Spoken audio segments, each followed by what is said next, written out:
20 years ago, demons smashed through the holy barrier and swarmed the human continent, kicking off a brutal war that's been raging ever since. This scary war dragged on for 10 whole years until the mage fighting for the people finally unleashed a massive blast of fire. The battlefield was a total war zone with humans and demons clashing using insane magic and strength. The warriors did their best to stand their ground against the demon lord's non-stop assault. Right when it mattered most, the hero went all out against the demon lord and totally wrecked him in a crazy fight, finally ending that 10-year war once and for all. 10 years have passed, the world is finally bouncing back, and life in the royal capital is back to business as usual. Right in the heart of the city, a guild sign with crossed swords marks the spot where all the adventurers hang out, and inside, someone is already busy scribbling down info with a quill. The bearded bartender stared at the note in total shock, wondering what kind of trouble his visitor got into this time. He slowly told them it was no big deal, and the whole room felt super chill, just like a busy tavern full of people chatting and the smell of drinks. He sat there all alone, leaning on the counter and staring into space, before casually dropping the news that he was quitting while looking totally zoned out. Meet Theodore, a guy who's out here living the dream as a total adventurer. Nobody believed Theodore when he said he was retiring, especially since he literally helped the hero's party defeat the demon lord. But he just laughed and claimed he was nothing more than a simple handyman. He admitted he used to do all the shady jobs for other people, but now he claims he's just a regular adventurer. Victor the guildmaster kept his cool, but he admitted he wasn't sure how much losing one guy would hurt the guild, though he didn't deny it could be a massive blow. He had no clue what was about to happen next, but Theo didn't even care if the task board was totally empty. Victor says things are finally peaceful, so there's less work to do, and Theodore mentions that it's mostly just rookie adventurers hitting the dungeons these days. While chilling with his drink, Victor remembered the heroes got paid a massive pile of cash, and Theo even bragged that he had so much money he couldn't spend it all in a lifetime. Even with everything going on, he noticed he was keeping up with the younger guys just fine. Victor was shocked that Theodore was quitting because he seemed so old. But then the screen popped up and showed Theo got dead serious and admitted he's wanted a peaceful life since he was a kid. But as he stared into his mug and said he was just exhausted, Victor could only look at him with a totally confused face. The guildmaster was shocked by how dead serious Theo looked, so he took him at his word and asked what his next move was going to be. Theo looked away and finally admitted to himself the real reason he became an adventurer. At just 10 years old, our MC lost his parents to a sickness, but a group of adventurers found him and took him in, so he did his best to help them out in return. He realized he'd totally lucked out with this crew because they always kept him in the loop and made him feel like he finally belonged. He said he was born with 3 insane skills, and everyone's jaws dropped the moment he showed them off. His first power was appraisal, letting him scan things like herbs to see exactly what they did while he was on his journey. His second skill was crafting, which let him build or fix pretty much anything, making him super useful no matter what happened. The third one was a taming skill that let him understand monsters and even make them his friends so he could avoid a fight. These 3 powers were total game changers for his journey, and people even started beefing over who actually scouted him for the team first. Suddenly, he remembers a girl walking right up to him. She flashed him a huge grin. Surrounded by the whole gang, he flashed back to the day he was invited to the hero squad, the exact moment his life changed forever. The guy said that once the war ended, the hero squad totally split up, and he asked our MC what his big plan was now that he was leaving. He's actually thinking about buying a farm in some remote village out in the wild, since he grew up in the country and knows exactly how to work the land. The guildmaster was totally stunned and asked if he was really swapping his life as a hero for a vegetable garden. But he just wondered how a guy like him could even be useful now that the world was finally at peace. Out of nowhere, Victor tells Theo he should go explore the new world, and it totally catches him off guard. He told them about a crazy new land that popped up right after the demons were crushed. And since nobody saw it before the war, its whole deal is still a total mystery. Victor said the continent appeared because the demon barrier finally broke, and the first team is already getting ready to go explore it. Victor told him his skills would be a huge help in the new continent, and said to just think about the offer and let him know later. Victor warns him that this could be his very last adventure, and asks what he thinks about all that wild, unexplored land. He started dreaming about a little cabin in the sunny woods, just wanting to live a chill and quiet life. He realized that living a chill life in a place nobody's ever been actually sounded pretty awesome. This bearded old guy asks if he's down to join and offers to take him along, so our hero gets a bit shy but totally agrees to go. After thinking it over, our guy finally signed the papers. The old man was stoked and said things were looking way better already. He added that they definitely need pro-adventurers for the new continent since The old man starts talking all nervous, but our guy just gives a big grin and scratches the back of his head. Theodore tells Victor he's glad they teamed up but wants this to be their final mission, and Victor smiles, promising the guild will never forget everything he's done. Once he stepped out of the guild, he spent every last second getting ready for the long trip ahead. Theo headed into the shop to grab every single thing he needed. Right after that, he linked up with his new squad. He waved goodbye to his squad, stepped out of the tavern, and whispered to himself. Theodore finally made it to the docks where the ships were prepped and ready, and he was super hyped to start loading his gear. He ended up landing right in a place called the port city of Colleoli. After a whole month of prepping, he finally hits the port to sail for the new world, looking totally confident even though he's actually pretty nervous deep down. As he's wandering through the city, a little girl suddenly catches up to him, shouting his name and running after him with a huge smile. The little girl hands him a bunch of candy with a huge smile, and her kindness is so sweet it actually makes our hero grin. He thanked her for the snack and gave her a quick head pat, knowing his journey was about to get way more dangerous. Victor finds him and explains that the world is totally different than it was 10 years ago, making the hero realize just how much his whole life has changed. Victor says they've been waiting forever, and the hero is totally shocked to see him, asking why he's even here after they already said their goodbyes. Victor shut down the idea that he was just there to say goodbye, looking totally locked in like he was finally ready to drop some major news. Everything went quiet as birds flew over the docks, and our hero just stood there frozen, having no clue what Victor was actually planning. Finally, the guy reminded everyone he was jumping in the water with them, and Victor was going to be the leader of the whole teen crew. The kid asked if he was for real, and Victor told him he was dead serious. The old man said he'd finally seen his grandkids and was ready to head out, even if it was his very last trip. He admitted that his biggest dream was to live like a real. Our hero was shocked the guy was already 70, and asked what adventures he could even have at that age, but the old man just laughed, saying dwarves live way longer than humans. He stopped stressing because he knew Victor was a total beast who could handle anything, and he just looked at him with pure respect. This dwarf was a total beast known as the Dragon Slayer Bloodwind. Before he ever ran the guild, his whole life was nothing but non-stop combat. Even though he was born into a rich noble, the hero was totally blown away by Victor, calling him an absolute beast of a leader, and admitting he was more of a hero than any real hero out there, with nothing but pure respect in his eyes. This squad was a total mix of weird personalities, but they were actually super strong. They had hardcore fighters and genius scientists all ready to dive into the unknown. You could just feel the hype. The hero shouted back with a grin as his stress finally melted away, feeling way better now that he saw his reliable crew standing right there with him. Victor introduced the experts, a geologist, a weather pro, and a monster researcher, plus 15 skilled adventurers to make a powerhouse squad of 20 that looked totally ready for action. Theodore introduced himself with a big grin, but he couldn't help thinking that everyone there looked super young. The adventurers were totally hyped when they realized Theodore was the legendary jack-of-all-trades Theo, and they felt so honored to have him on their ship. The wide-eyed kid was totally hyped and kept bragging about how Theo basically carried the hero's party, while his buddy chimed in that he couldn't wait to see Theo. Theodore looked at Victor, totally weirded out that everyone was suddenly treating him like a superstar. But Victor just played it cool and said he did what had to be done and that Theodore should have seen this coming. The order to set sail finally dropped, and Victor started clapping to get everyone moving, shouting that they were losing daylight until Theo finally sighed and agreed it was time to go. He steps onto the deck and asks where the crew is, but Victor sadly explains they're flying solo because they don't have enough supplies for anyone else. Victor's wishing they had a way bigger ship for this mission, and after Theodore checks their supplies, he realizes they're gonna have to hunt for food the second they step foot on that island.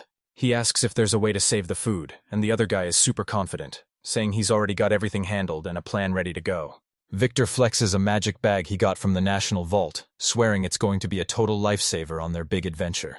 This magic bag is way bigger than it looks, holding 2 weeks of supplies, and since time stops inside, the food never even goes bad. The old man is totally hyped, bragging about how he finally scored this super rare artifact for the squad, but Theodore just stares at Victor with a stone-cold face, demanding to know what's really going on. The kid asked to peek inside the magic bag thinking it was loaded with loot, but his buddy totally freaked out and screamed for him to stop. The kid felt totally awkward and apologized once he realized the guild was so broke they had to rent a bag, and the bearded guy just grumbled that yeah, things really were that bad. The guy asks if his friend is okay, but he gives a super weird reply saying he's fine, and then the whole crew starts getting the ship ready to set sail. One guy shouts that the wind is perfect, another says they're on a roll, and the captain finally gives the order to set sail. The old man told him he could just hand the job off to someone else, but he refused, saying he actually likes working and would literally die of boredom if he just sat around. He was totally loving the rowing and the awesome team vibes, grinning because everyone was finally working together for the same goal. The ship pulled away from the port as the captain screamed for the adventurers to charge ahead.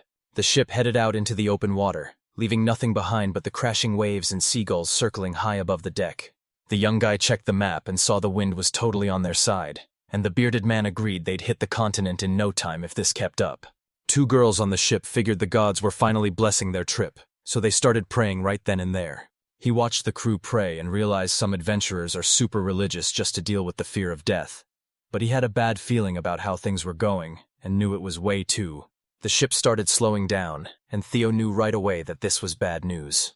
The old man looked up from his map and realized the wind had totally stopped, and the kid saw he was right.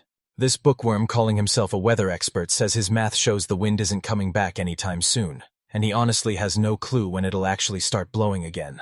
Our hero looked totally stressed and asked if even the experts had no clue when the wind would pick up. But the scientist just said the ocean is wild, and this could last anywhere from a few days to 2 whole weeks.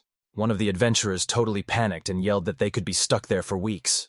One of the guys pointed at their bags and started stressing out, reminding everyone they were almost out of food and water while asking if there was a safe town nearby. The crew was whispering that if the wind didn't pick up soon they'd be in huge trouble, and one guy was already freaking out because they were running out of time. This bearded guy and his partner were seriously worried that things were only going to get worse from here. Then the whole squad is just going to get wiped out. He was totally confused why they were so worried and told them he could easily turn salty seawater into fresh drinking water. He demanded they bring him some seawater, leaving everyone around him totally confused. One of the crew members starts scooping up seawater, explaining that the only reason people can't drink it is because of all the salt. The hero used his powers to rip the salt right out of the water, turning it into a fresh drink that totally blew the whole team away. One of the guys immediately chugged the water to see if it was actually safe to drink. The group took a sip and realized the water was actually safe, letting out a massive sigh of relief because they weren't going to die of thirst anymore. The whole squad went wild thanking him for the save, but he just played it cool and told them they were hyping him up way too much. The crew started celebrating and laughing, and one of the girls turned around to face the team. Suddenly, a massive scream blasts from the ship, catching everyone's attention and totally shocking the girl with glasses. The crew started freaking out because the water was acting super weird, and they were sure this monster was looking for a fight. Everyone on deck starts freaking out as the danger gets closer, and the captain suddenly yells for Theo to follow him. Our hero stares ahead in total shock, thinking to himself that what he's seeing is absolutely insane and makes zero sense. From above, they spot a massive shadow over 10 meters long gliding through the water, and it looks like big trouble. The captain gives Theo a dead serious look and warns him that if things go south, they have to be ready for the absolute worst. One teammate thinks it's a total beast and says they should strike first before things get ugly. He hears a scream and spins around to his terrified friends, looking totally blindsided by what's going down. That monster in the water is closing in fast, so the squad jumps into their battle stances and gets ready to fight back. A weird noise echoes through the pitch-black silence, making the whole place feel super creepy and terrifying. Suddenly this creature pops out, but it's actually super cute and friendly, leaving Theo and the captain totally stunned. The creature keeps making happy noises and splashing by the boat, leaving the heroes totally confused on how to handle their new guest. One teammate couldn't get over how adorable the creature was, and another was totally mesmerized, but the bearded guy told them to snap out of it and stay focused. The old man waved Kelly over, and our hero turned to face her all the way at the other end of the deck. Our hero remembered Kelly was actually a monster researcher, and he'd heard tons of rumors about her being a total genius who graduated from the Royal Academy way earlier than anyone else. Kelly says the monster looks just like a river hippo, but since they don't live in salt water, she has no clue why this thing is so massive. The researcher was totally hyped, shouting that this might be a brand new species and gushing over how epic it looked. They asked if her notes had any info on the beast, but she told them she was totally stumped because this thing isn't recorded anywhere. She said these things are usually pretty chill, but she wasn't totally sure about this one. She says these monsters hate anyone stepping onto their turf and will hunt down intruders, hitting 40 kilometers an hour on land and moving even faster once they're in the water. The researcher was super hyped and named the beast an AC hippopotamus, which totally caught her friend off guard. This old guy could tell everyone was totally on edge, and our hero knew they had to end this whole mess immediately. Theodore asked Victor if they could actually get close to that creature. The kid looked at the beast and straight up told everyone he was going to tame it. He stepped up to the railing to get a good look at the sea hippo just chilling in the water right next to the ship. The old man was totally freaking out and told our hero to watch his back. One of the teammates tells everyone to stay chill and hold still while our hero uses his powers to tame the beast. He realizes Victor is actually a beast of a leader, so now he can finally lock in on his own mission without worrying about anyone else. He gets ready to jump into action, glad that no one's around because he needs to lock in, and anyone else would just get in his way. The creature just hangs out in the water and watches everything, calmly swimming right in front of the ship without acting aggressive at all. He fires a thin streak of light from his hand that zips straight into the monster, locking them together with his magic. He calls the creature by its nickname and asks what it wants, but the thing just stares back in total silence. The crew watched in total shock, wondering if the beast actually chose to show up and why it was getting way too close for comfort. He tells the monster he's not going to hurt it, noticing it doesn't feel aggressive or even hungry at all, and the creature just simply replies, "I see." He wonders out loud what this thing is actually thinking and asks it straight up why it's even here. The creature tries to show its feelings with its whole body, letting out a long, shaky cry like it just can't find the words to speak.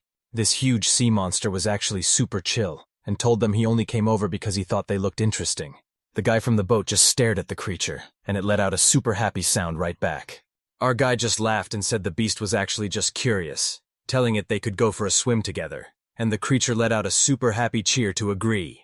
The old man was totally shocked to see the hero vibing with the monster, but the hero just played it cool and said he invited the beast for a swim because they actually liked having it around. This old veteran walks up to the hero with a wild plan, asking if they can get the beast to push the ship since hippos are total powerhouses. He thought about the plan and agreed to start picturing exactly how that beast was shoving the ship.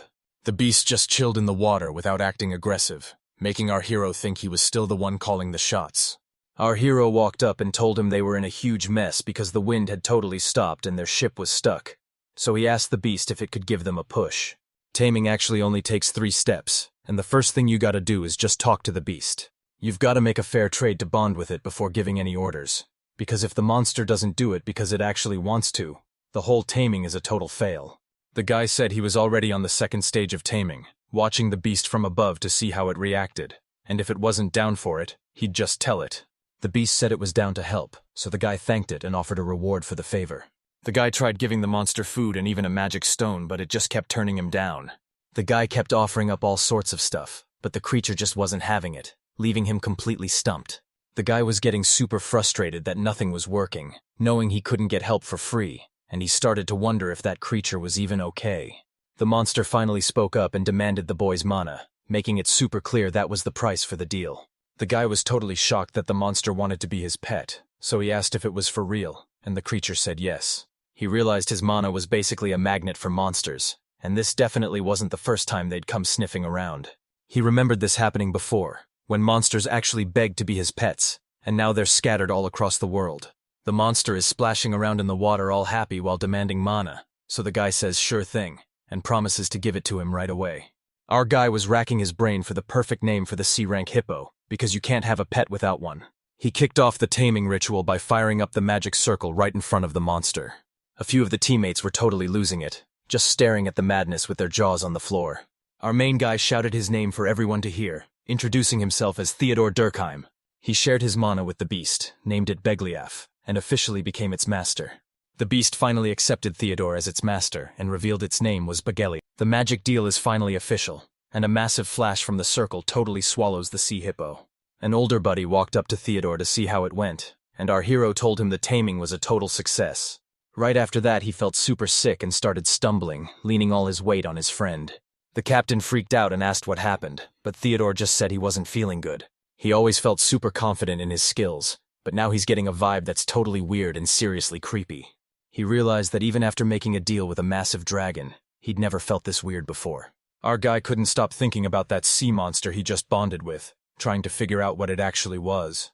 The monster flashed a massive grin, leaving our hero totally confused and misreading the whole situation. Our hero asked Beagelli if he actually felt the mana he just sent his way. The creature looked totally satisfied as it bragged about how tasty the mana was, making the hero crack a surprised little smile.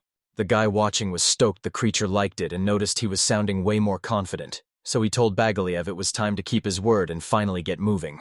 Everyone started freaking out and yelling, "What?" But before anyone could stop it, the monster dove into the water to get ready for its next move. pure chaos broke out on the ship as everyone screamed and grabbed the railings, trying to stay upright while the boat zoomed forward at insane speeds. Everything went wild when a massive sea monster named Beagelli jumped. The guy was totally blown away by how strong and fast this monster really was. Its huge size was a total trick. He thought it would be slow, but it was actually bursting with insane energy and power.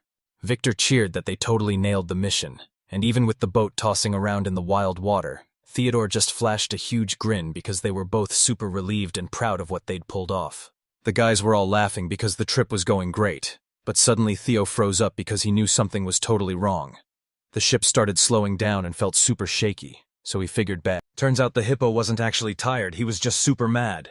The creature was actually pretty mad that Theo wasn't even looking while he worked his tail off pushing the boat, because he was basically just desperate for some props and a little bit of attention.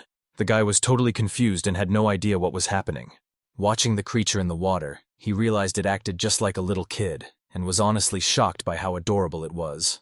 Theo smiled and promised to watch him work, which instantly made Beagelli super happy. The big guy let out a happy snort and started working way harder than before. Theo told him to swim a year. Even though meeting Beagelli was totally random, it actually turned out to be super helpful. Everyone in the group had to admit that this creature was a total win for them. He ended up becoming Theo threw up a windshield with a smug grin, and now their journey was finally smooth sailing. Beagelli was watching the whole thing, totally locked in on the action. He hummed a little tune while staring at the fish he caught, totally lost in thought. The ship drifted silently through the waves as our hero and his new partner stared out at the horizon together. After a whole week, one of the crew members finally spotted land and they started closing in fast. The kid shouts that he sees a mysterious new light. Everyone stares at the view, completely blown away by what they're seeing. Theodore thanks the hippo, knowing they only made it there safe. Beagelli just smirked and let out a satisfied little hum. As everyone hopped off the ship and into the boats, our guy noticed that after all the crazy stuff they went through, everyone was actually in a great mood now that they'd finally made it. Theodore shouted with total confidence that it was finally time to start the adventure. The new guy shyly asked to join them, and Theo told Beagelli he was his pet now, so they were all heading out on their journey together. The guy shouted out, totally hyped by how awesome it was. The second guy stared at the crazy new landscape in total shock, yelling that he finally understood what this place was all about, even though a ton of mysteries were still waiting for them up ahead. They were geeking out over how insane this new continent looked. The crew realized every plant and animal here was totally different from the stuff they knew. Things were getting more hype by the second. Victor, the leader of the group, told everyone they had to stay totally chill. He warned them not to touch a single thing if they wanted to stay safe. The whole team just froze right there. He started calling the shots, telling everyone they needed a solid plan ASAP. First, they had to make sure they were actually safe in this spot, and then they could use the boats to haul all the moe. The old guy with the big beard said he totally got why everyone was stressed since they were the first ones to land on this beach, and seeing how freaked out they were, he turned to the young man waiting for him to agree. Theodore was just busy hauling boxes when Beagelli suddenly popped up right next to him. Everyone started screaming for him to watch out and calling his name to get his attention. Theo was caught totally off. Theo's older friend was freaking out that Beagelli was going to trip and fall. He shouted a warning to the sea beast to stay safe. Theo noticed the hippo hadn't left his side. The guy just smirked and admitted he couldn't say no to something that cute. The hippopotamus gave Theodore such a sweet look that he definitely took notice. Every time he looked at that sea creature, he felt this massive urge to protect it. Victor knew the beast was way stronger than all of them combined, but he still couldn't help looking out for. The guy yelled that nothing could hold him back, clenching his fist and swearing that he had to finish the job right now. Theo knew exactly what he had to do. They needed to set up a camp right now. One of the explorers explained that their main goal was to study the land and start farming it. But his partner warns that if they don't finish the camp by dark, they're sleeping in the dirt. And while Theo used to be used to it, he admits he's totally over that life now.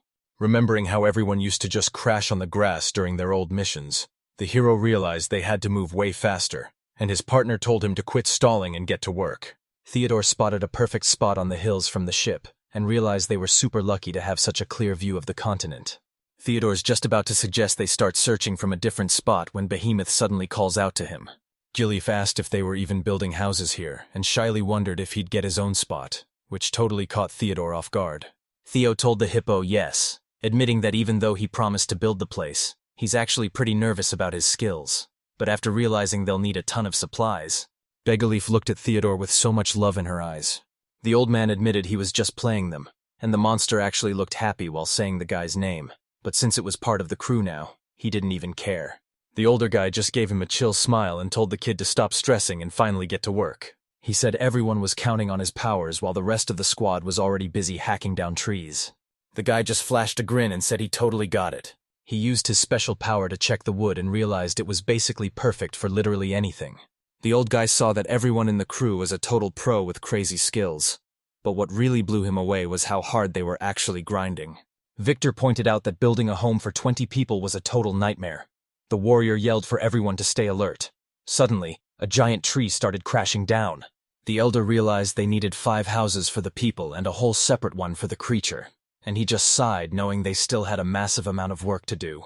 The guy looked down and apologized for how his friends were acting. He caught the creature staring and turned around, but the hippo actually looked super worried and asked if something was wrong. The guy gave a kind smile and promised his friend that everything was going to be just fine.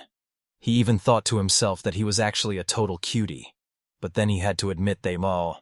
The sea creature looked super worried and asked if it could help, trying to calm the guy down and telling him not to stress out. The creature suddenly marches forward and shocks everyone, and when his friend asks what it's doing, the guy looks pretty awkward and admits he has no idea either. The 2 warriors watching the scene just laughed, and one of them joked about how the creature could even help without any arms, making them both crack up. The Gallif suddenly grew these wicked sharp horns, and everyone watching completely lost their minds. The guy stared in total shock as the sea hippo started doing something by the tree, admitting he'd never seen anything like this in his life. He noticed the hippo's horns were actually made of mana, and then the beast suddenly slammed into a tree, knocking it over with a massive crash. The guy's jaw hit the floor as he watched the tree get launched into the sky, realizing just how much insane power was packed into the hippo's mana horns. One guy yelled for everyone to get back so the tree wouldn't flatten them, and in no time, they had a perfect pile of wood and rocks ready to go.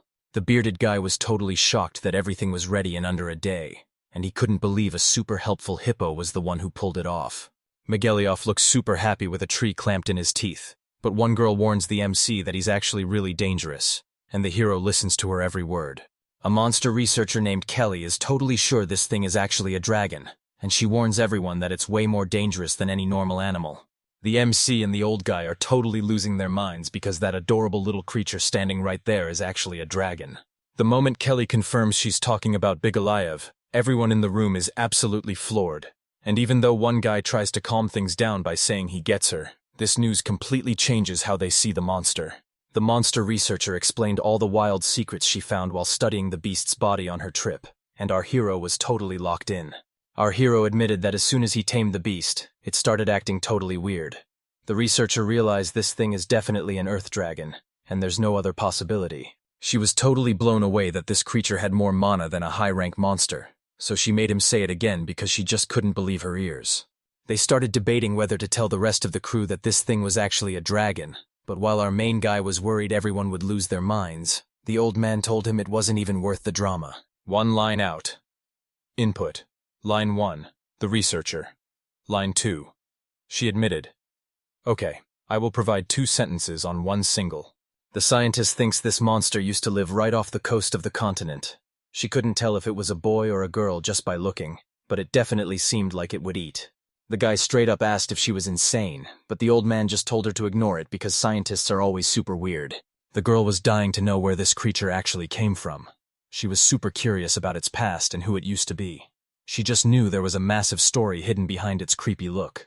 He asked the curious little creature how you can tell if someone is actually a grown-up, but the little guy just stared back, totally confused about what he meant. They explained that you can tell their age just by looking at their tails, showing him that adults have long, straight ones while kids have short, rounded ones. Pyotr gave the dragon a pat and muttered, "Yeah, that's just how it is." He finally realized the creature was only acting like this because it was still just a kid. Theo worried the dragon might grow up and totally squash him, but he quickly shook the thought away and decided not to stress about it. She was totally hooked and told them to spill every detail about the creature. Then she leaned in and whispered, "You know what?" She suddenly gets right in his face with a super serious look, demanding he tell her first if he finds anything out, leaving the guy totally confused and struggling to even answer. He scouted the area and found some super rich soil, so he told the group this was the perfect spot for their new base, and everyone was totally on board. The bearded guy pointed out they were safe from the river if it flooded, and he was stoked about all the open space for building houses. Standing right next to the beast, our hero realized they had all the materials ready thanks to its help. And after another guy pointed out the creature did the work of 10 men, the MC decided it was finally time to start building. Everyone was super worried and asking if he was okay, but he just insisted that everything was totally fine. He wanted to have the whole plan locked in before he even got started. He took a second to lock in and told them that imagination is the secret to everything. And when one guy looked confused, he explained that you have to picture the final result perfectly in your head. He explained that the more complex things get, the more you have to nail every tiny detail or it'll totally fail. And he's definitely not trying to waste any time. Theo wastes no time and locks in, using his magic to instantly shape the wood into solid bars. Our hero was already picturing how to turn sand and rocks into glass, and he had the whole plan ready in his head. He was just saying the next step was turning rock into metal when something super. Theodore finally finished building his massive, awesome-looking house. He totally blew everyone away. Everyone watching was losing it because he was moving so fast and everything looked perfect. They literally couldn't believe what they were seeing. One guy was totally shocked that everything was already done in under 10 minutes, and his friend was just as confused. One of the guys is totally losing it inside because he never expected to have his own room, and with how fancy the glass is, the whole place feels like a straight-up royal palace. The squad thanked him a ton, admitting they'd be totally lost without his help. One guy even said he'd always been hyped to see how they'd explore the new continent. Everyone was hyped by his skills, but the old man told him he needed to chill for a bit. The guy wouldn't stop and just kept grinding anyway. He told them he only had 3. The whole camp was finally finished, with rows of houses standing ready as the word went out that everything was officially done. He snapped at them for totally ignoring his warning about the danger. He then pointed out that this door looked super weird compared to the others, and demanded Theo explain why. Theo started to speak, but, the dragon let out a massive roar calling for Theodore. He brought back the fresh kill he'd just hunted. Everyone was totally blown away by what they saw. Beagelli turns to Theodore and asks if he actually enjoyed that or not. The guy shouted in total shock, asking himself if he finally understood everything as the truth suddenly clicked. The dragon made it clear he wasn't going anywhere, proving he was totally down for the cause and saying exactly what everyone needed to hear. Beagelli's eyes went wide with pure amazement as she let out a huge wow. He explained the door was built so the creature could open it all by itself, and it keeps the place super warm even in the middle of the night. Suddenly, the monster slams into the building and knocks the guy flat, leaving him totally dazed on the floor. The creature clung to the boy and told him he really liked him, even using his name to thank him for looking after him. The guy just flashed a friendly smile and told them it was no big deal that he called the creature by its name. As night fell, everyone crowded around the fire and raised their drinks, hyped to finally celebrate surviving that exhausting day. The bearded guy thanked Theo for the help, and Theo told him he's always down to pitch in, especially since the drink was so good, adding that he was just glad they handled the... One of them suggested they just chill and get some rest so they'd be ready to go all out tomorrow, and the whole squad was totally down for it. The guy was hyped because the boar tasted amazing, and the girl next to him said the meat was so tender it literally melted in her mouth. One of the guys noticed the little creature wanted a bite too, so he got curious and held the meat right out to him. The science crew was stoked to finally set up camp and hang out, so they decided to tell stories to get to know each other. The girl with glasses noticed volcanic rocks everywhere, and the young scientist got super hyped, thinking the mountain nearby was a volcano he couldn't wait to explore. She said she was heading straight into the forest to find new creatures and explore the wild, hoping she'd get lucky enough to run into some crazy monsters. Our guy noticed some of the campers were giving off a totally different vibe, but he just laughed and kept munching on his skewer. The guy walked right up to her and asked what she was eating, admitting he was super curious about it. With her mouth totally stuffed, she just casually tells him she's eating a stomach while holding it up on a stick. The boy is totally shocked and asks if she's grossed out by eating the stomach, but she just laughs it off and says it's actually delicious, sitting by the fire thinking. The researcher basically told everyone to look away if they're grossed out since this is totally normal for her, explaining that eating monsters is just part of her research and they always check for poison. The girl asks if he's sure he doesn't want a shot since it's for research, but the monster standing right next to him starts yelling that he wants a turn. That massive sound echoed all over the mountains, but near the houses tucked away in the peaks, it was dead silent. One line out. Preserve the sequence exactly. The input has 3 sentences. I should probably provide 3 sentences on one line. Sentence 1. The guy promised they'd see each other tomorrow. But Beagelli just made a confused sound and nudged him as they walked, saying his name like he was asking a question. Alov walks up and actually asks Theodore to sleep with him, and Theodore is just standing there in total shock. Let's check the name spelling. Beagelli. Theodore remembered the researcher's warning. Beagelli is still just a kid, and he can't ever forget that. He flashed back to when he was just a little kid, crying and calling out for his mom and dad. Theodore pictured little Beagelli staring up at the night sky over the water, probably thinking he was totally alone too. The guy gave the dragon a pat, asked Beagelli if he did a good job, and then told him he was going to sleep right there with him. Beagelli tossed the boy onto his back. Theodore started cheering like crazy, and the dragon let out a massive, happy roar. Theodore told Beagelli to hang on because he had one more thing to do, but he was totally shocked to see the guy had already passed out cold. Beagelli was totally knocked out and making the cutest little snores while Theodore just watched him. Theodore petted the sleeping Bagel, seeing that the poor little guy was totally wiped out. Theodore shut his eyes and decided to flop down, finally admitting he was totally wiped out. Theodore and Beagelli are finally curled up and fast asleep after their exhausting day. But the man knows tomorrow is a fresh start with a ton of work waiting for them. The sun isn't even up yet and the mountains are all foggy, with a tiny grasshopper just chilling on a blade of grass. Everything is dead silent except for the bug's little chirps. A massive growl rips through the quiet morning as a giant paw slams into the dirt, sending a terrified grasshopper jumping for its life. Suddenly, a girl with animal ears and a tail pops out of the woods. She looks totally on edge, and right beside her is this massive wolf with eyes that literally glow. She lets out. Theodore snaps awake in a total panic as a low growl from the distance completely wrecks the morning quiet. Theodore's still half asleep on the floor, leaning against a totally knocked out Beagelli, while he stares at the window, wondering what kind of weird noise just woke them up. Two dark shadows creep out from between the houses with a scary growl, completely shattering the morning peace and signaling that something bad is about to go down. This girl and her massive wolf are lurking by a woodpile between the houses, growling low while the wolf stays busy devouring some old leftovers and totally ignoring the world. Theodore peeks out the window and guesses it's just wild animals, but he's honestly shocked they'd have the guts to get this close to their camp. Theodore suddenly panics, thinking wild animals might be attacking the people still partying by the fire while he pictures them all laughing and having a great time. Thinking back to the fun party from the night before, Theodore realizes the animals only showed up because everyone was too lazy to clean up their leftover food. Let's try one. Theodore needs to handle this right now so the camp doesn't turn into a permanent buffet for wild animals. He knows he has to leave the sleeping Beagelli all alone for a bit to get it. He carefully tucks the sleeping Beagelli in with a light blanket, moving like a total ninja so he doesn't wake his friend up. Theo takes a nervous breath, realizing he needs to slip away without waking his buddy, so he tiptoes out of the room as quietly as he can.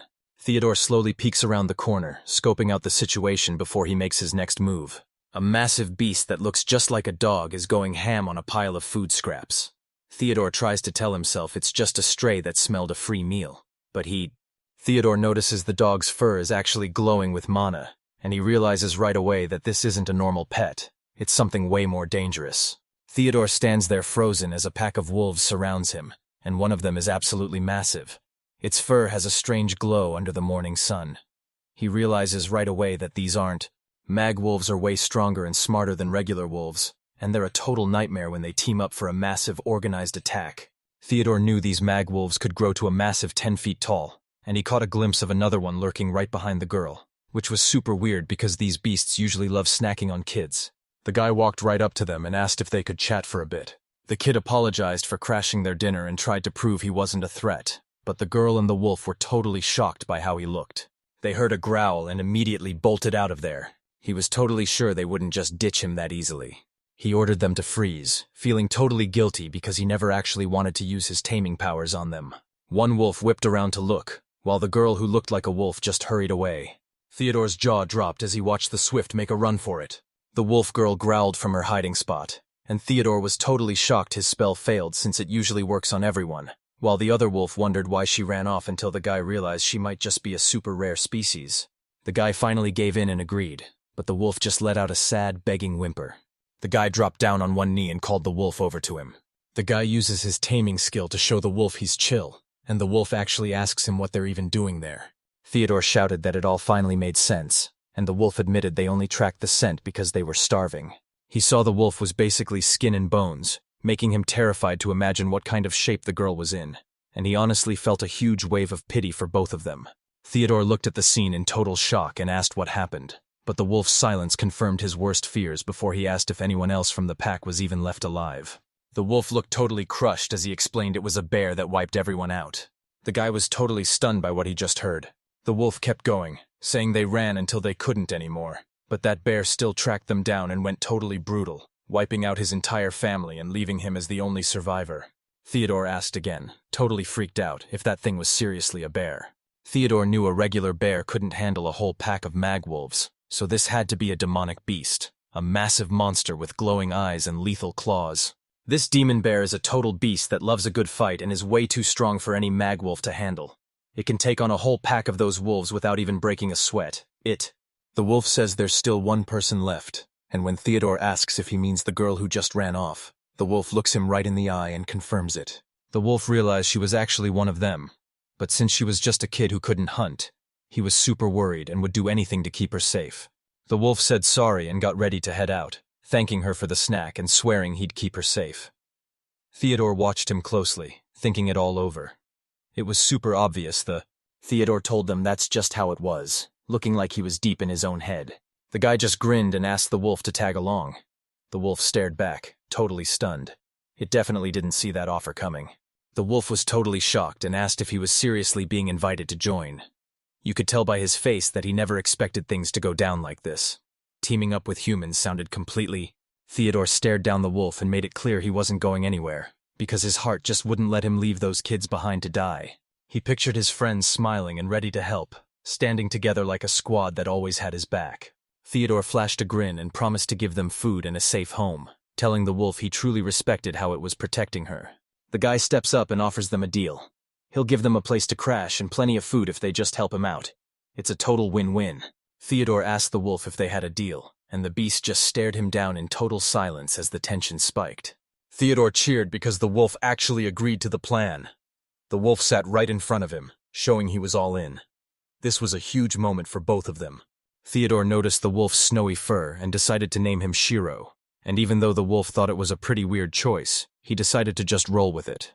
The wolf thought it over, liked the name, and plopped down at Theodore's feet, making it clear that their epic team-up was officially starting. The wolf just laid there looking super chill and said if that's how it really is, then he's totally on board. Theodore introduces himself as Theodore Durkheim and says he's finally ready to get started. He reaches his hand out toward the wolf for the next step. Suddenly, the magic symbol starts to glow. He shared his mana to name the wolf Shiro and started to transform. But right then, the wolf girl let out a massive roar that totally crashed the ritual. Out of nowhere, the girl lunges and hits the armored guy right while he's trying to cast a spell. Gasping for air, the guy was totally shocked and asked what the heck was even going on. He crashed to his knees, wondering why she just hit him and what she was actually trying to pull off. He still couldn't stop wondering what her real plan was. The girl and the wolf walked away from the guy, but then she shielded him with her body and started growling like a total beast.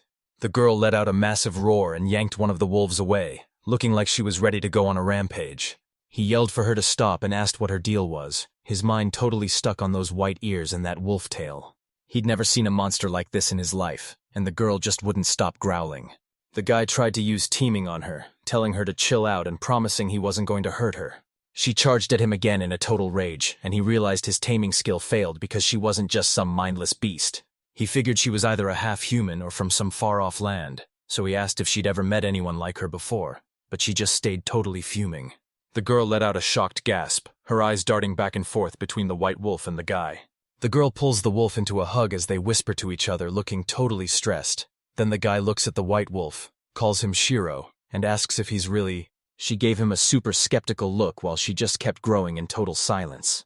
He tried to chill her out and promised he wasn't going to hurt her, but he could tell she was way too mad for his words to even matter. He looked at Shiro and asked if this girl was legit their relative. She straight up said that the girl was actually adopted. Shiro suddenly remembered the day they found her as a tiny baby, and that's when she officially became part of the pack. The guy was pretty shocked and realized that if that was the case, they were never going to see eye to eye. The guy started talking to the suspicious girl with a total hook, telling her he was actually impressed by how careful she was being. He straight up warned her that if she ever showed her face around there again, she wasn't getting away easy, making it crystal clear that her next visit would be a total disaster. He told her they had something special planned, and that creepy news made her way more nervous about what was coming next. He reaches right into his magic bag. He pulls out a juicy wild boar steak with a huge grin, showing off how fresh it is. He brags that it's not just tasty. She was totally obsessed with the treat, and all her tiredness just vanished in a heartbeat. The guy flashed a friendly grin as he handed her the plate, promising that the steak tasted so good she'd be begging for more. He set a plate of juicy steak right in front of the squatting wolf girl and gently told her to go for it, acting super friendly to finally show her she didn't need to be scared anymore. The wolf girl is super suspicious at first, staring at the snack like it's a trap and looking around for a catch, but her stomach rumbles so loud it's obvious she's actually starving. Out of nowhere, the wolf lunges for the plate and snatches a piece of steak right in his teeth. The guy was totally shocked as the wolf zoomed past him like a total blur. The white wolf dropped the food and stared right at the girl, whose eyes lit up with joy when she saw the massive meal, making her flash a big smile as she finally made her choice. The wolf girl was totally inhaling her meal and making a huge scene, but the guy just told her to relax since there was plenty left, all while wondering if Shiro was actually trying to make her even hungrier. He was growling and crying, begging her to watch his hands while she went totally feral for the food. But finally, the empty plates and his huge sigh of relief showed that the crazy feast was finally. He smirked seeing them totally stuffed, knowing his treat was exactly what they needed. The guy was still totally shocked by her massive appetite and asked if she wanted seconds, but she was finally stuffed and politely turned him down. Her straight-up answer totally caught him off guard, so he asked if she'd actually understood every single word he said, and when she just calmly said yes, his mind was completely blown. The guy was totally shocked that she could understand both wolves and humans, calling her power super rare and honestly kind of weird, while she just sat there looking confused like she didn't get why he was. He showed off a statue of a goddess holding a book, showing that language is a holy gift from the heavens. Talking is a massive part of our lives, and it's how we actually understand. Blown away by her insane skills, he wondered what other crazy secrets this continent was hiding, and for the first time ever, he actually meant it when he thanked the goddess. The girl straight up told him she wanted to hurt him because she thought he was messing with her wolf. The guy lets out a shocked shout as it finally clicks. He remembers trying to use magic on the white wolf, and that's exactly what made her snap. The guy turned to the girl and told her to relax, promising he wasn't there to hurt her friend and just wanted to make a deal with the wolf. Squatting down, the guy explained that his taming skill lets him talk to animals, and he just wanted her wolf, but then he flashed a friendly smile and asked if she wanted to join his crew too. The wolf girl's eyes sparkled the moment she heard his offer, and she yelled that she was totally in, making the guy realize that the promise of amazing food every day was the perfect way to. She admitted she was totally exhausted from all the traveling and just wanted a cozy place to crash, but she was also starving for a real meal, and when her white wolf barked along, the white wolf barked again to grab the guy's attention, making him ask what was wrong one more time, while the girl watched him closely with eyes full of hope. The white wolf gave a sharp bark to show he was down, and the girl looked the guy in the eye and said she was in too. Now that the deal was set, the man started explaining. The wolf girl gave her white friend a giant hug and cheered that the deal was done, and once the wolf agreed, the man smiled and officially welcomed them to the squad. Our main guy flashed a huge grin at the girl and her dog, calling them his brand new besties.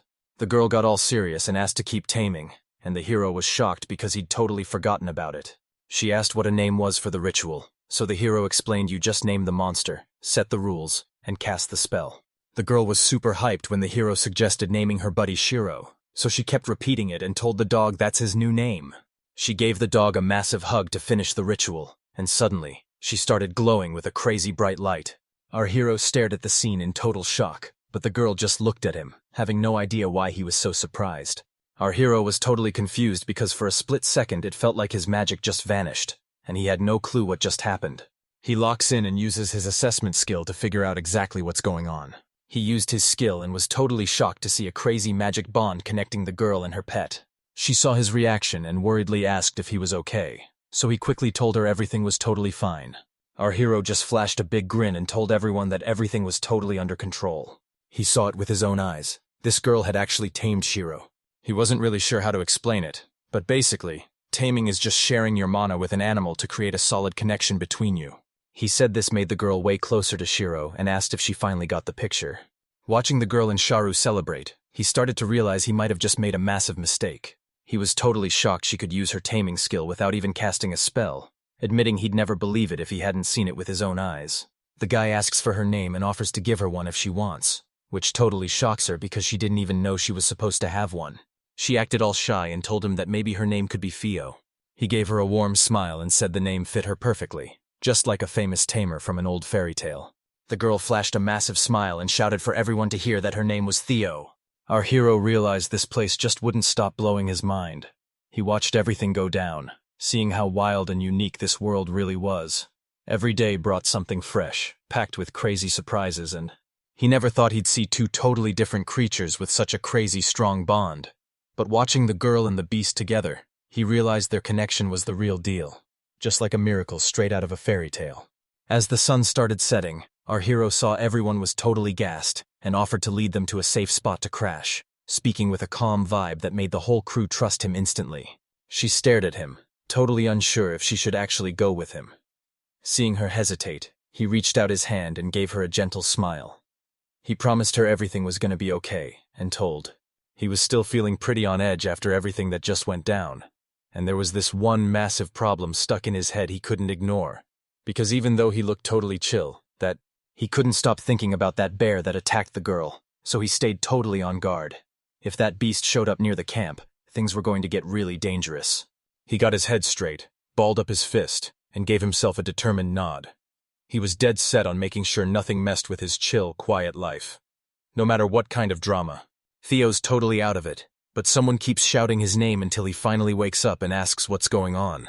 The boy just lay there on the floor, looking totally shocked and nervous as Beagelli stuck his tongue out and called for his master. Beagelli looks hyped but totally freaked out as he realizes there's a complete stranger standing right there in the room. Theo wobbles to his feet, clutching his head in total confusion, and asks again who could possibly be there. The boy finally snaps back to reality, spots the girl, and asks Beagelli if he's talking about that weird kid and wolf that showed up out of nowhere, while the dragon stares at. Theo confidently calls them teammates and slaps the wolf on the back, telling it to stop moping and get moving, while Beagelli totally panics and warns him to be more careful. Theo hypes himself up and says everything is going exactly to plan since he's the one who invited them. Just as his friend finally wakes up and opens her eyes. Beguiled takes a good look at the girl, and the moment their eyes lock, they both just freeze and stare at each right there. Out of nowhere, the wolf and the fire sense danger and start snapping at Beagelli, but he just turns away and grabs his head, knowing the girls need way more time to adjust to. Theo finally found a fix, sat everyone in a circle, and told them they were officially teammates, which got Beagelli so hyped he had to ask him to say it one more time. He just flashed a grin and told them they were officially part of the squad now. He introduced Fionn and the wolf Shiro, and the boys were totally hyped and curious to meet their new friends. Theo introduces the girl and the wolf to Beagelli, telling them that even though he's massive, he's actually super kind and reliable, and he really hopes they can all just vibe and get along. Theo noticed Begoyov looking away as he admitted to dragging them out there at night, and the guy actually seemed shocked that Theo was salty about being ditched.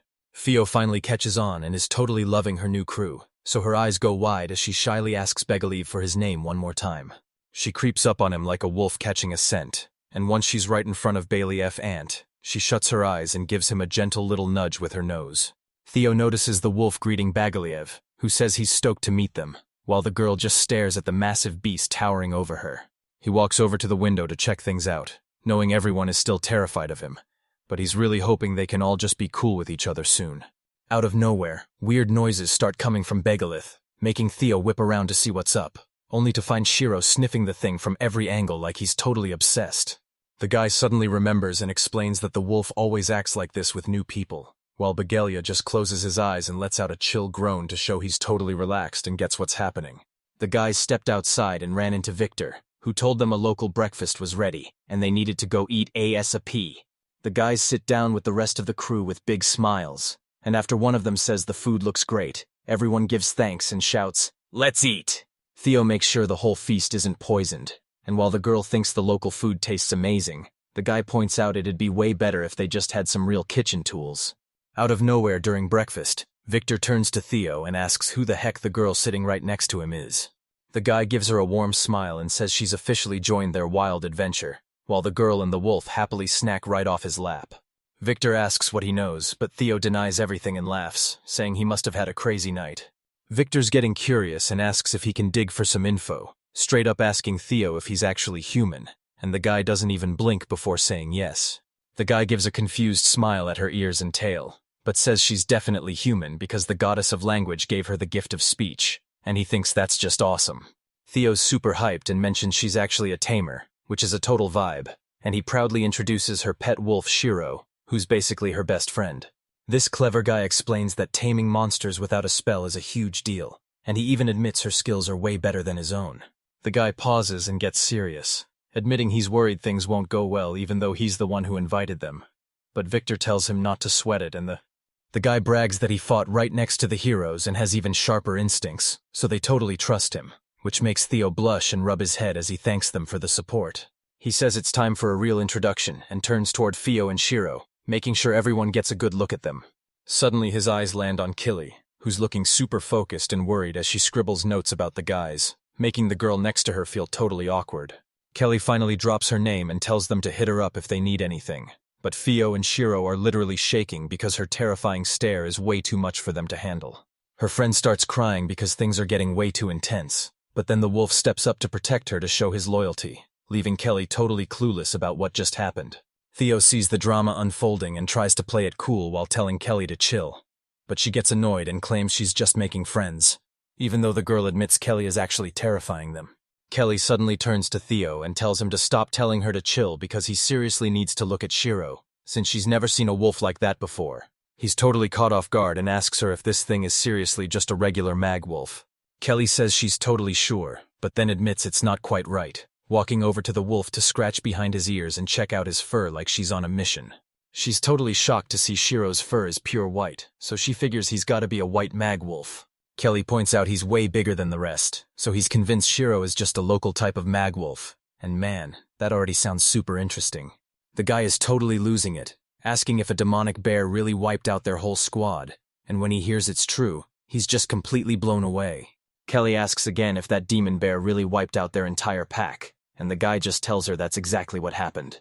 The girl realizes that if one bear could wipe out the whole pack, he's way too strong and they're all in serious danger. Victor suddenly pops up and says he got the word just in time, making the girl freak out and ask how long he's been lurking there. The guy confidently tells them they'll talk later since building the camp is the main priority, and honestly, he's totally right. Victor watches Theo and the crew get their day started and says they aren't scared of bad weather, since getting some extra sleep just makes them feel even more ready for anything.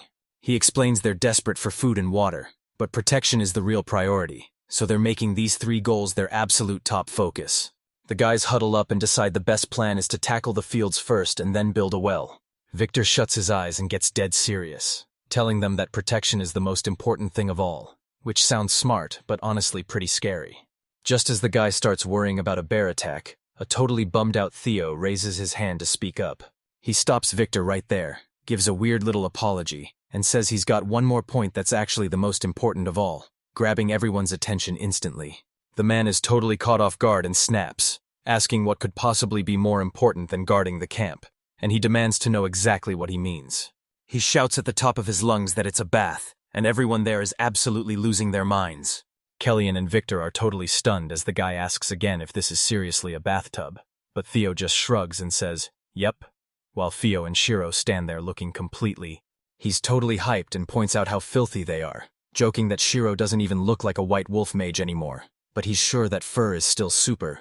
Theo warns everyone they need to ditch these parasites fast before they end up with bloated bellies, especially since the river is way too freezing for a swim. The guy sighs and says he's not doing a thing until they're both cleaned up, which is totally fair, and Victor agrees because he finally sees that Theo is actually a really caring guy. Theo asks what's next, wondering if he can finally build the bath or if he's just gonna sit around, so he tells them he wants to go explore for materials, which totally shocks Victor, who asks how many people he's planning to take with him. To which Theo replies that it will be enough for him to take this little one, because she knows the area better than them. Theo is surprised by what she heard. Theo tells Victor he's totally safe and shouldn't worry. Then he turns his head to look right at Beagelli. The guy calls Beagelli a dragon and promises to keep him safe from any demon bears, making Beagelli smile at his owner's words. Theo says Victor is such a pro leader that he can handle the rest of the work solo, but Victor just hits him with a massive look of disappointment. Theo just stands there in silence, looking down like she's really stressed about something. Victor lets the kid go handle the bathroom mess as long as he makes it back alive, while Theo tells him to just speak up if he needs any supplies. This guy is sitting on the ground stuffing his loot into a bag and says he's almost finished once he uses his magic pouch, But suddenly a girl rushes up looking totally freaked out. Theo asks what's going on, and she clutches herself in total terror, warning him that it's way too dangerous because there's a bear lurking in the forest. She's terrified Theo might actually die, and the boy just stares at her with shaking hands, wondering what the heck just happened. Then it hit him. Theo's whole pack was actually wiped out by a magic bear.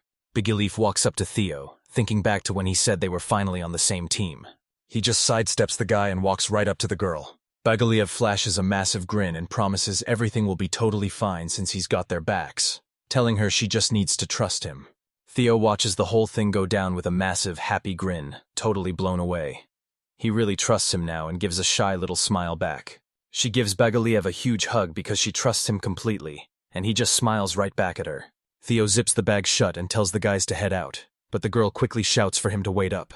Shiro asks what a bath even is, and the girl is just as confused, making the boy realize they've never seen one because they grew up in the woods. He awkwardly tries to explain it's just a tub for washing up, but the other guy is still totally lost. Theo says the container is actually super warm and cozy, so they can just chill out while he and Shira hang on every word the guy says. The boys' eyes totally lit up as they pictured the perfect chill spot, asking if they could actually just kick back and get some sleep there. The girl is dying to start the trip, so the wolf literally starts dragging Theo by his belt while he's screaming for them to wait a second. He tells them they're gonna build it together, but the second he says they need a ton of massive rocks, the guys are totally stunned. Theo says it's time to move out, but they need to grab some gear first, and out of nowhere, Kelly announces she's coming with them. Beagelli realizes they've already made some serious enemies in this new world, but since they're still missing the basics, their next big mission is building a bath, and it's actually starting to feel real. He realizes a bath takes a ton of water, so they start digging a well, even though it's a total grind. Beagelli stops to think about what this well actually needs, and realizes he's gonna need a massive pile of stone to pull it off. He tells the squad they can't survive without these stones, then dives headfirst into the water while an annoyed Theo yells for him to come back, and Kelly stays glued to her notebook, scribbling. The guy tells Beagelli they aren't here to play games, but Beagelli is having way too much fun splashing around to even care. Out of nowhere, Theo and Shiro are totally shaking with fear as they stare ahead in pure panic. But Theo is actually super confused because she has no clue what's even scaring them. She looks at him worriedly and points at Beagelli, asking if he's gonna be okay, which makes Theo ask if they're actually scared of water. So she hugs the wolf tight and admits they're just a little spooked, which is totally fair. Theo explains how the rain soaked them to the bone, leaving them freezing, starving, and all alone. But the real truth is, they were absolutely terrified. Shiro jumps in to explain it happened during the attack, and man, you can really hear the regret in his voice. Theo totally gets it and tells the boys to chill, promising them that Beagelli used to live in the water so he'll be totally fine. But the girl still asks if he's actually for real. Theo gives her a warm smile and waves her over, tossing a huge towel around her like a good friend just trying to make her feel safe. He looks her right in the eye and says he made a towel just for her so she can dry off and not get so soaked. He tells her they don't have to fear the water anymore, and Theo totally trusts him, feeling way more confident and ready for action. Theo watches the girl on the shore, and wonders if he can just ditch the fears that keep him from living in the moment. Kelly suddenly hits up the guy, and he can tell she's found something big just by how happy she sounds. He's totally hooked now, but she just tells him she's obsessed. Kelly looks around and says there aren't any good stones nearby, and the guy just nods along looking super confused. Theo hoped to find some massive boulders at the bottom of the river, but he only scored a tiny piece of rubble, which was a total letdown. He figures following the river will lead to a massive jackpot of supplies. But when Theo says it's time to move, Beagelli is vibing way too hard and begs to stay a little. The boys are super hyped as they charge through the forest, while Theo has the best time riding on Beagelli's back. Seeing the whole crew in such a great mood makes Theo feel. Kelly catches them and smiles, saying the kids are totally vibing. But when she asks if it's just a wolf thing, the serious guy explains that wolves are pack animals with a leader, so they always have each other's backs. Kelly's eyes light up as she asks if he's bossing everyone around just to be the leader, and he's totally stunned, wondering what she's actually trying to say. He suddenly remembers that a bear wiped out Theo's entire pack 2 weeks ago, and knowing they've been struggling to survive together ever since really weighs on his heart. He realizes he just wants to make her happy and give her the confidence she's always dreamed of. He knows he can't be the boss since he's just a worker, so he focuses on backing up his crew and keeping them safe. He thinks of 3 legendary heroes and realizes he's not even close to their level. Theo clenches his fist and tells himself he can totally do this for his friends. But suddenly, someone calls his name and snaps him right out of his thoughts. Beagelli looks a little guilty, but totally confident as he tells Theo he can just handle his business right there, leaving Theo absolutely shook by what he just heard. Theo gives a sweet smile and tells him to just go for it since nobody's around, and they'll all be watching him super closely. Standing in the middle of nowhere, the guy starts to freak out and asks why they're making him do this right here. Kelly looks up from her notebook and asks if he's seriously still clueless, explaining that they all love him as their leader since they're the new kids. But he just starts cussing and... Out of nowhere, Theo lets out a massive scream and hits the deck, complaining that this hike is way too long and he's totally exhausted. Kelly rolls her eyes and tells him to pipe down, but he just fires back, asking her exactly whose fault she thinks this is. Theo looks up at the waterfall and lets out a huge sigh of relief because they finally found the exact rocks they were looking for. Theo excitedly asks if they need any massive rocks, and the boy turns around and says he'd love for them to help out. She points to a rock that's literally as tall as her and asks if it fits. But even though the guy says yes, he tells her it's way too heavy to move.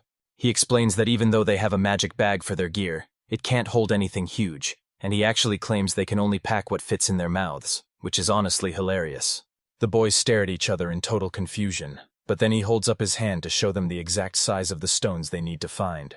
She says she gets it, but he admits this is way tougher than he thought, until Kelly suddenly gets her energy back, brings over a stone, and tells him to see if it fits. Theo just laughs and says he can't force the kids to work, so he's letting them think it's all a game, making Kelly point out that he's honestly way too nice. He gets all awkward and says it's hard to explain, but then a sudden noise from behind makes everyone whip around to see what's going on. Beagelli jokes around asking if the stone would look good on them, but the other guy is totally lost and asks what it even is. Beagelli tells him to just smile and look, but right then, the kid realizes there's a massive boulder directly in his face. He apologizes to Beagelli because the guy is just too massive to carry, but he stops mid-sentence when he spots something crazy up ahead. Theo sees Beagelli balancing a massive boulder on his horns, and he's so blown away that his jaw just drops in total shock. Back at the camp, Victor's looking super serious as he asks why nobody's scouting the area yet, telling the guys they need to handle it immediately. Before they could even finish talking, everyone suddenly looked away because something super weird caught their eye up ahead. They sense something closing in, and a massive shadow looms over them as they stare ahead, totally frozen in fear and wonder. Out of nowhere, they spot a massive rock behind the trees charging straight for them. The boys are shaking in their boots, wondering if stones like that are even real, until Theo steps out from behind a rock and tries to play it cool. But everyone just freaks out the moment they see him. Victor is totally blown away and asks how they even managed to drink something that massive right here while staring at the rock in total confusion. Theo points at Beagelli and brags that he's the one who did it, getting tons of respect from the crowd, while Kelly is shocked he's strong enough to carry him and figures his horns must be packed with mana since nothing else makes sense. Kelly admits Beagelli dragged him the whole way here, then starts bragging that he's way stronger than any normal earth dragon.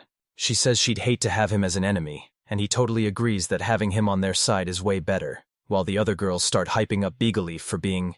She's dying to know what they're building next and asks him to spill the beans right away. He just smiles and says it's all happening because they worked so hard together. Then, Victor turns to the guy and tells him he's gonna have to work his butt off since they need a ton of water, and the dude is totally stunned. The moment Theo heard Victor, she totally freaked out seeing how much water there was. The girl panicked and scrambled onto her wolf to make a run for it, but the guy grabbed them both and told them to just chill. The girl clinging to her wolf admits she's terrified of the water, which is honestly kind of sweet. But Theo steps in to calm them down and says he's actually got a plan. The guy steps closer and tells her she's going to learn so much from them, pointing out how she's already super hyped about finally mastering a fork and knife. He tells her that the more she knows, the less she'll be scared of the unknown, and she's totally shocked, asking if that's actually for real. Theo flashes a kind smile and starts walking off, telling her to just keep her eyes on him and not be scared. The kid figures they'll need a massive hole and tons of stones to build a well, digging deep until they finally hit the water they need to stay alive. Theo slams his hand onto the ground and unleashes his magic, making the floor cave in and leaving everyone totally shocked. The boy confidently says he's going to use magic to crush the earth and slice the stones into tiny bits, while the girl watches in total shock, her eyes full of respect and trust. Theo's stuck in his head, knowing he's got to keep laying stones while the land literally disappears, even if it means using up every last scrap of metal they have left. She's still totally blown away and can't take her eyes off her friend's every move. Victor, Theo, and Theo are all staring at the well while the girl excitedly asks if this is actually a real well. She's super hyped and sprints right for the well, nearly falling in while trying to see what's inside. But Theo reacts fast and catches her just in time. He gives her a serious warning to never do that again, then tells Victor they need to keep the well hatch locked tight since there's no telling what she'll try next. Kelly's mind is blown and she asks if there's anything he can't pull off. But he just shrugs and says he works hard like anyone else and it doesn't. The guy tells her to try the lever first, and Theo doesn't hold back as she slams her hand onto the well screen. Victor can't believe it's actually that easy, but the guy explains he built it for the kid to use so she could help, and now that the well is almost running, everyone is totally hyped. Suddenly, fresh water starts rushing out of the tap and Theo beams at it, totally over her fear. She's totally blown away by the water, and Shiro steps up to check it out with her. She tells him the water doesn't scare her one bit, and he just laughs, saying she's got absolutely nothing to worry about. Pumped up by her energy, the guy offers to prep a warm bath for her, and she's so excited that her tail starts wagging as she shouts how much she wants to try it. Seeing how hyped she is, he gives her a warm head pat and a smile, making her feel even more confident. Suddenly, he just collapses to the floor, but he gives a weak smile and says he's just starving since he hasn't eaten all day, making the girl and everyone else totally freak out. Out of nowhere, Theo and Shiro are totally freaked out by what they see. Kelly looks totally terrifying standing right in front of them, reaching out her hand and telling them not to be scared because it won't even hurt. Rewinding a bit, the boys are stuffing their faces again, and Theo realizes that everything on this continent tastes way better and smells incredible. He nods and says he was pretty hyped too, explaining that after grinding his skills for an hour and passing out, he woke up to find a massive Beagelli right in front of him. He looked at Theo with tears in his eyes and asked if he was okay, right as a massive swarm of fish started circling the guy. The guy says he's still feeling sick, but Kelly doesn't even look up from her book and tells him to quit faking it. She admits she was worried too, but since he's so strong, she's not letting him slack off, and he just laughs because she totally called him out. The guy asks if they should stop so the boys can eat, but even though she's starving too, she looks at poor Theo and tells him it's way too early for food. Kelly claims feeding time is the absolute best way to figure out how these creatures work. She refuses to let them eat a single bite until she's finished marking them all down. Theo tells her to cut. He tells them to dig in but take it slow since they have tons of food. But right then, he spots something weird. He asks why she's eating with her hands, and she looks back at him totally caught off guard. She admits she's still struggling with the gear, but she's giving it everything she's got. This dude's heart totally melts, thinking she's such an amazing kid for always hitting the book so hard. The guy tells her she's worked super hard and deserves a reward. He promises that today is finally the day he builds what he said he would. Hearing this makes her absolutely hyped.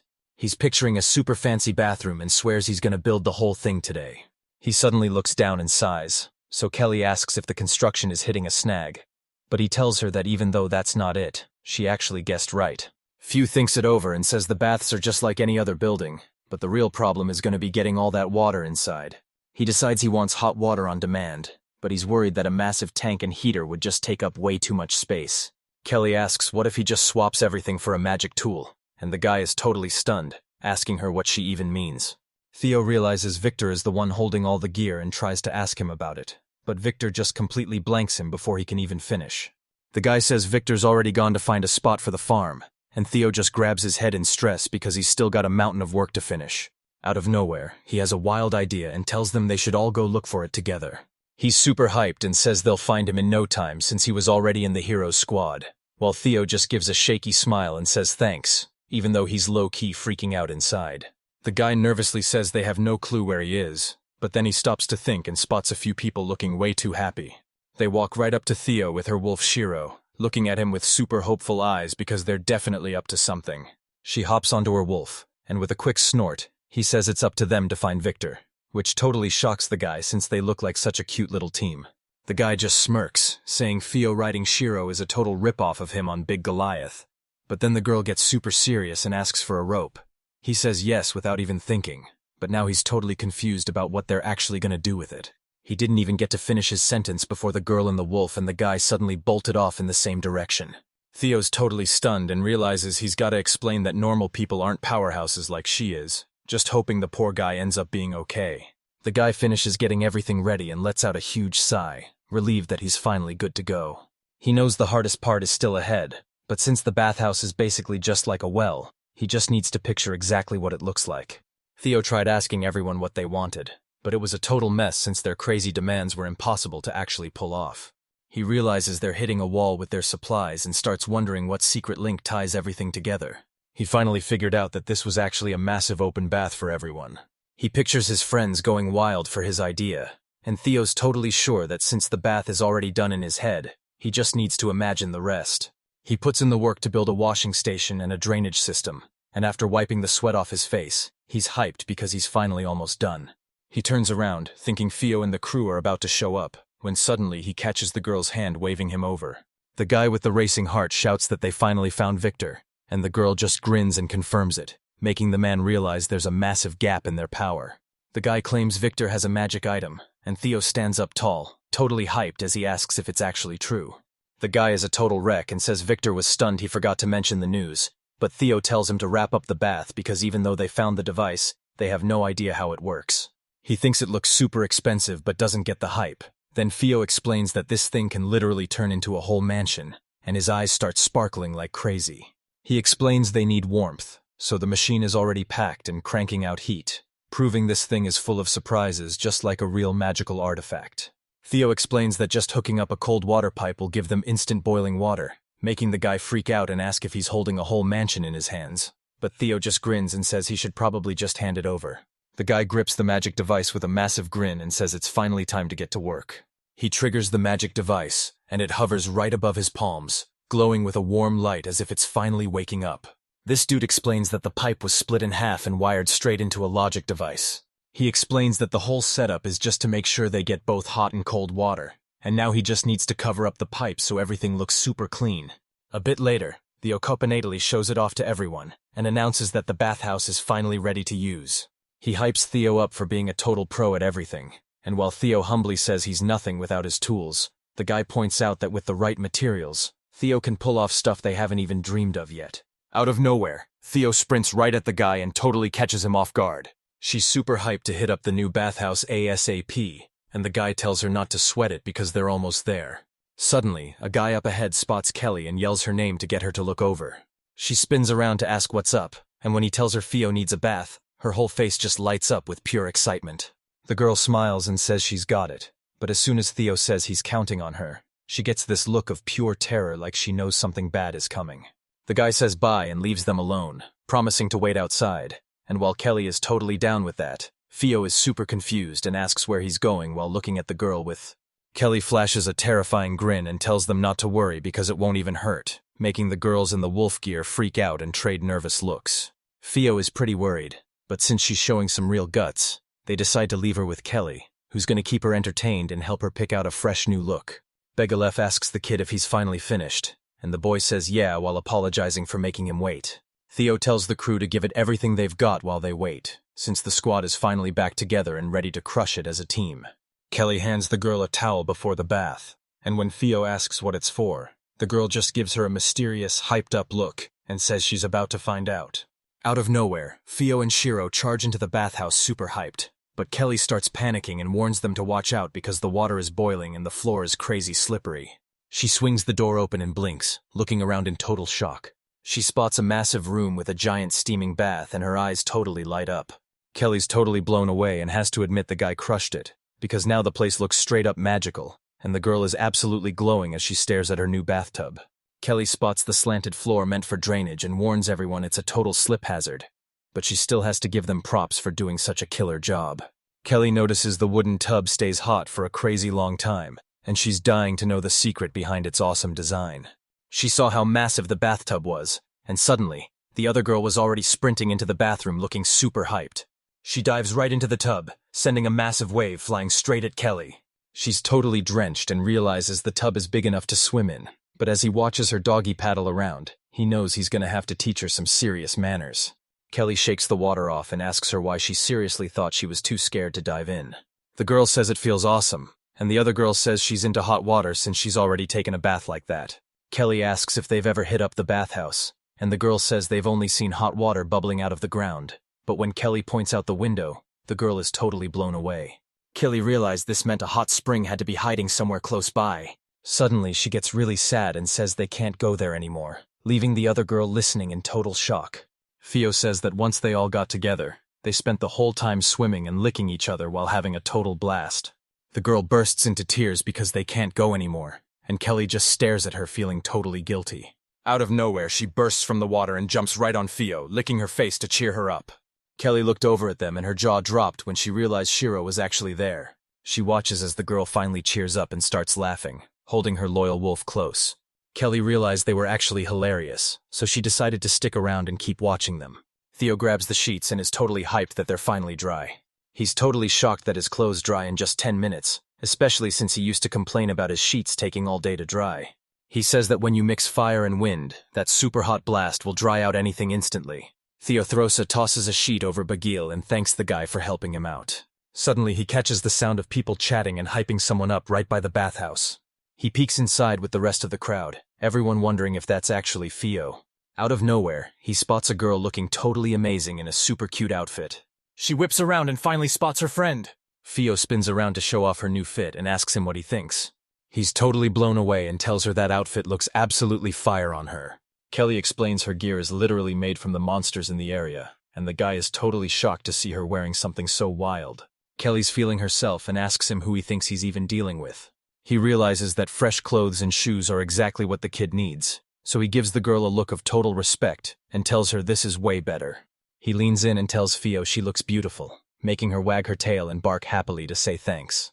The guy turns to Kelly and thanks her for the help, and the girl, who's totally hyped about her new clothes, thanks her too.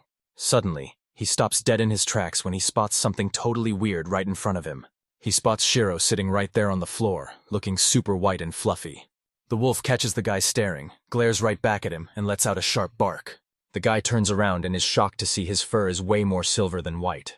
Kelly stops and admits she was totally shocked when he took a bath, because she honestly thought he was just some kind of local magic wolf. She looks at Shiro and tells him she's changed her mind, because now she's totally sure he's some kind of higher species. Theo watches it all go down and realizes that no matter what happens, he'll always be happy for them. Once the sun set, it was finally time for all the guys in the camp to hit the baths.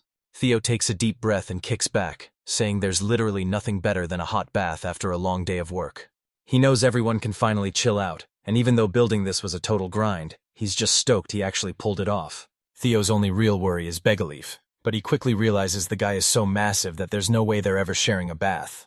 He remembers Kelly mentioning a hot spring up in the mountains, so he decides he's got to find it and take Beagelli there. He realizes a ton of people stepped up to help him today, and he's honestly so thankful for every single one of them. Theo remembers that back when he was a worker, he did every job for travelers except for the actual fighting. He admits that even now, helping people out still feels pretty good. He lifts. Theo finally gets what it means to have real friends, and honestly, he's totally into it. He's strolling down the path, thinking about how that bath was so good he totally lost track of time, when suddenly Victor calls out to him. The guy was totally shocked to see Victor standing right there and immediately started apologizing. Victor admits he totally forgot that class even existed, and while Theo gets worried, he says it's cool because he knows Victor is super swamped with work. The guy admits he's got no excuse, but before he can even finish, Victor grabs his head as a sharp, stinging pain suddenly hits him. The guy starts freaking out and asks what's wrong, but the man just says he's got a massive headache. Theo wonders if Victor is just totally drained from work, so he asks the guy what he actually did today. Victor explains that he hit up the farmers first, then met with the scientists to plan out all the building supplies, and after he assigned everyone's jobs for tomorrow, Theo was totally stunned and told him he's working way too hard.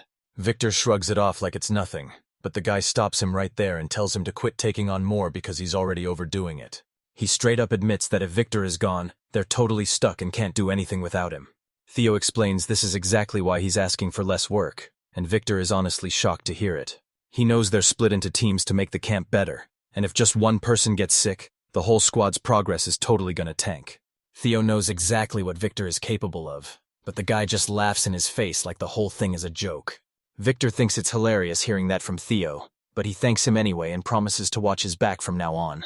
Out of nowhere, Victor grabbed his chest and squeezed it even tighter, clearly feeling some serious pain inside. The next morning, he wakes up with a huge stretch and looks around to see his friends still totally knocked out.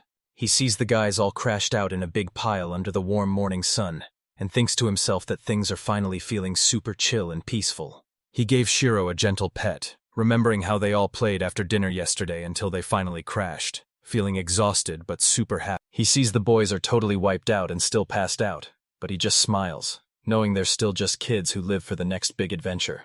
He's honestly just stoked they're finally a real squad, but then he sees the guys stirring and gives them a big smile. telling them it's time to wake up and get moving. Theo and Beagelli are still half asleep, but they just look at each other and start giggling like they're in on a huge secret. Theo sees how adorable they are and totally loses it, hiding his face while realizing they look absolutely perfect together. He snaps out of it and tells his friends to hurry up for breakfast before someone else comes to drag them out of bed. It's been 3 whole days since they hit the shore, and he knows they've got to grind hard today to keep their adventure moving. Just then, the door slams open with a loud crash and Kelly bursts in totally out of breath, screaming Theo's name. The boys jump in surprise and whip around to stare at this random guest who looks totally stressed out. Seeing Kelly totally out of breath, the guy gets worried and asks her why she's in such a huge rush.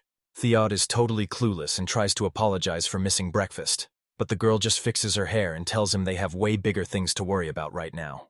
Kelly sounds totally stressed as she tells them someone is sick, stopping for a second to catch her breath and get it together. She warns him it might be poison, and the guy totally freaks out because he never saw that coming. The infirmary is packed with sick people, and the doctors are doing everything they can to save them. One of the doctors uses magic to totally wipe out the poison. She warns the doctor she's gonna sprint to find Theo so he can help out. She rushes the guy over to the infirmary and asks the staff how his treatment is going. She looks totally heartbroken and tells him things are looking really bad because the poison-curing magic isn't working at all. He starts freaking out when he hears the anti-poison magic isn't working and demands to know how bad their situation actually is. The doctor takes one look at them and says their crazy fevers and puking are just standard food poisoning, leaving the guys absolutely stunned. Kelly finds out 7 more people from the same house just got sick, and after testing everyone else, they're betting it was something they ate. The guy watching Kelly knows she's a total genius in the lab but useless at everything else, and right now, he needs her big brain more than ever. Theo gets super curious and asks Kelly if they have a healer, and she just gives him a confident look like she's totally got it covered. She starts laying out the food and says they need to check everything since it's what those 7 people ate yesterday, while Kelly asks the guy what kind of poison it was as he's busy taking care of his friends. This dude activates his special eye and says he's gonna scan every single detail right now. He puts his hands on the goods, scanning them to see exactly what he's dealing with. Kelly and the doctors are holding their breath, whispering nervously as they wait to see if this actually worked. Out of nowhere, Theo spots something totally strange hidden in the middle of all those products. He leans in, totally curious, and grabs a tiny berry to ask what it is. The girl is totally confused and says it's just a regular strawberry, while Kelly adds that she's eaten tons of them since she was a kid, making the whole thing sound completely harmless. Kelly's totally shocked and asks if he's for real, because that strawberry looks exactly like the ones from back home. The guy holding the berries doesn't even try to lie and tells her straight up that these strawberries are actually super dangerous. He swears this is exactly why they're sick, telling everyone that those berries are actually straight up poison. The guys look around in total shock, completely blown away by what they just heard. Kelly is totally shocked because those plants looked completely safe, and she warns that adventurers should never eat random stuff they don't recognize. He nods along, thinking it over, and admits that it looks exactly like a real strawberry. He thinks it could be water or soil, and even though they're super old and weak, he's sure they're still totally poisonous. She asks him again, but he won't stop bugging her about those berries until Kelly finally remembers eating about 5 of them. The guy tells her she's not gonna die and just needs to drink some water to feel better, making her feel way more relieved as she agrees. Kelly is stoked because they finally figured out what's actually making everyone sick. Suddenly they lock eyes with total sadness, clearly about to drop some really bad news on him. Kelly sighs and finally admits the truth. They've actually got someone else who's in way worse shape. She grabs his hand and pulls him into the next room, where Victor is lying there in really bad shape. Theo is totally panicking seeing his friends so sick, and things get even scarier when the girl tells him Victor has a massive fever and is completely blacked out, looking way worse than everyone else who ate the food. The kid's voice is shaking like crazy as he asks himself why this is even happening to him. Kelly tries to chill him out, saying Victor is way tougher than he looks and won't die from just some poison. But the doctor isn't buying it and asks why she's been. Theo looks at the guy and admits Victor is totally exhausted from working way too hard, which is making the poisoning even worse. Theo remembers the exact moment Victor's body gave out from overwork, and he's absolutely furious with himself because he knows if he'd just noticed the signs sooner, everything would be different right now. Victor's eyes slowly flutter open, and a super worried Theo immediately asks him if he's okay. The guy asks what happened, but Victor can barely even recognize him as he struggles through every painful attempt to stand up. Feeling super guilty, the man starts apologizing and says he's so ashamed he doesn't even want the guy to look at him like this. Theo just gives him a warm smile and says everything's totally fine, so he should just focus on resting up. The kid sits down next to the guy and admits this place is way more brutal than he thought. Now they have to double-check every single ingredient and be super careful. Victor just laughs and totally agrees. The guy admits he's only pushing himself because he sees Theo working so hard. But then he suddenly goes quiet and the room gets super tense as a worried Kelly realizes he's passed out again. She warns him that if this keeps up, things are gonna get way worse, and he's so freaked out he starts shaking like crazy. He suddenly stands up, totally fired up, and tells Kelly to help the doctor look after everyone, while the doc asks where he's even headed. Theo knows he's the top-tier adventurer everyone looks up to, so he can't just sit back and watch. He shouts to the whole room that he's going to find the cure himself. He gets back home and sees his friends actually looking worried about him. He asks if they've really been waiting there this whole time. The girl looks super stressed and asks Theo if he's even... The guy looks super nervous as he tries to find the right words, finally telling them he's gotta head out for a bit. Then, out of nowhere, he gets a totally genius idea. Theo asks Theo and Shiro if they know the area because he's on a mission to find some healing herbs. Her eyes light up as she excitedly tells them she knows exactly where the healing herbs are, and the wolf lets out a happy bark to back her up. She points right out the window at a massive mountain and swears those healing herbs are actually growing up there. Theo mentions that even though these herbs taste nasty right now, the flavor is actually going to get way better over time. He's totally hyped to hear the news, so he thanks her for the help and warns her that he's going after those guys right now. The girl turns super pale and whispers that there's a bear nearby, which completely freaks the boy out too. The boy is totally freaked out and asks if that bear really lives right where the medicine grows, and the girl just nods with a super gloomy look on her face. She tells him the bear wiped everyone out, and she's shaking just thinking about it, while the guy stands there in total shock with his shoulders dropping. He realizes the bear has totally taken over Theo and Shiro's home, and that's exactly where all the healing herbs are hidden. He remembers Kelly saying Shiro is part of an elite magic species, but then it hits him. Even a high-level wolf like that couldn't take this guy down. He pictures himself on the mission and realizes there's no way he's strong enough to take this monster down on his own. He remembers he's still got his trusty Beagelli, so he decides he's not giving up just yet. The guy sitting right next to Beagelli starts by apologizing because he knows this is super dangerous, but he straight up begs Beagelli to come with him. Theo confesses he's desperate to help Victor and needs his backup, while Beagelli just stares him down in total silence, clearly lost in his own head.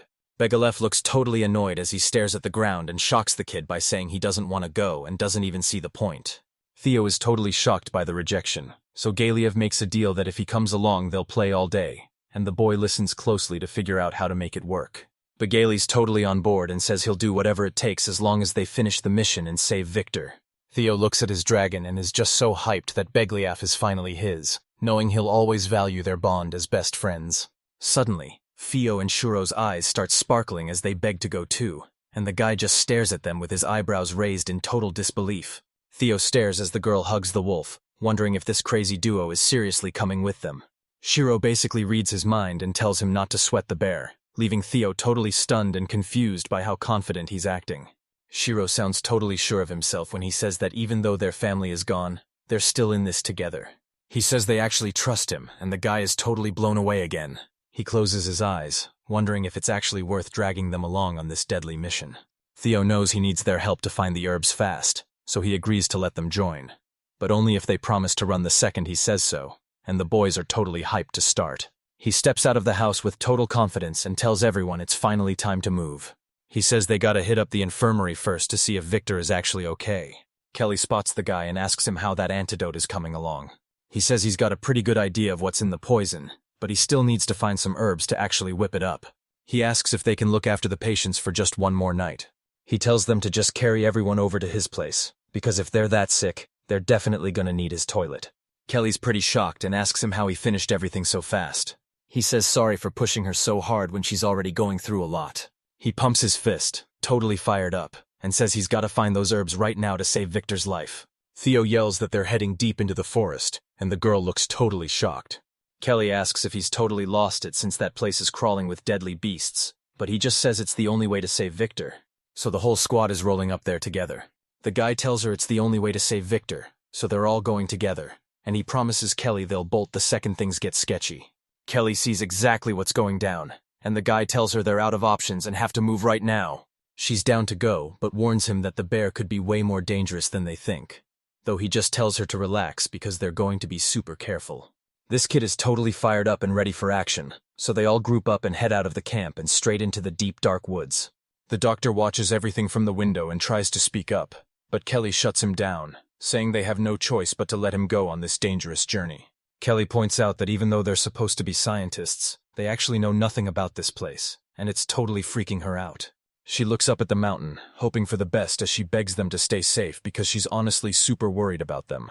As they're walking through the forest, he warns the guys that the second he gives the signal, or if they just feel like they're in danger, they need to bolt and not look back. Theo and Shiro nod back, trusting him completely as they stay on high alert, while the boy feels terrible that he's just not strong enough to keep them all safe.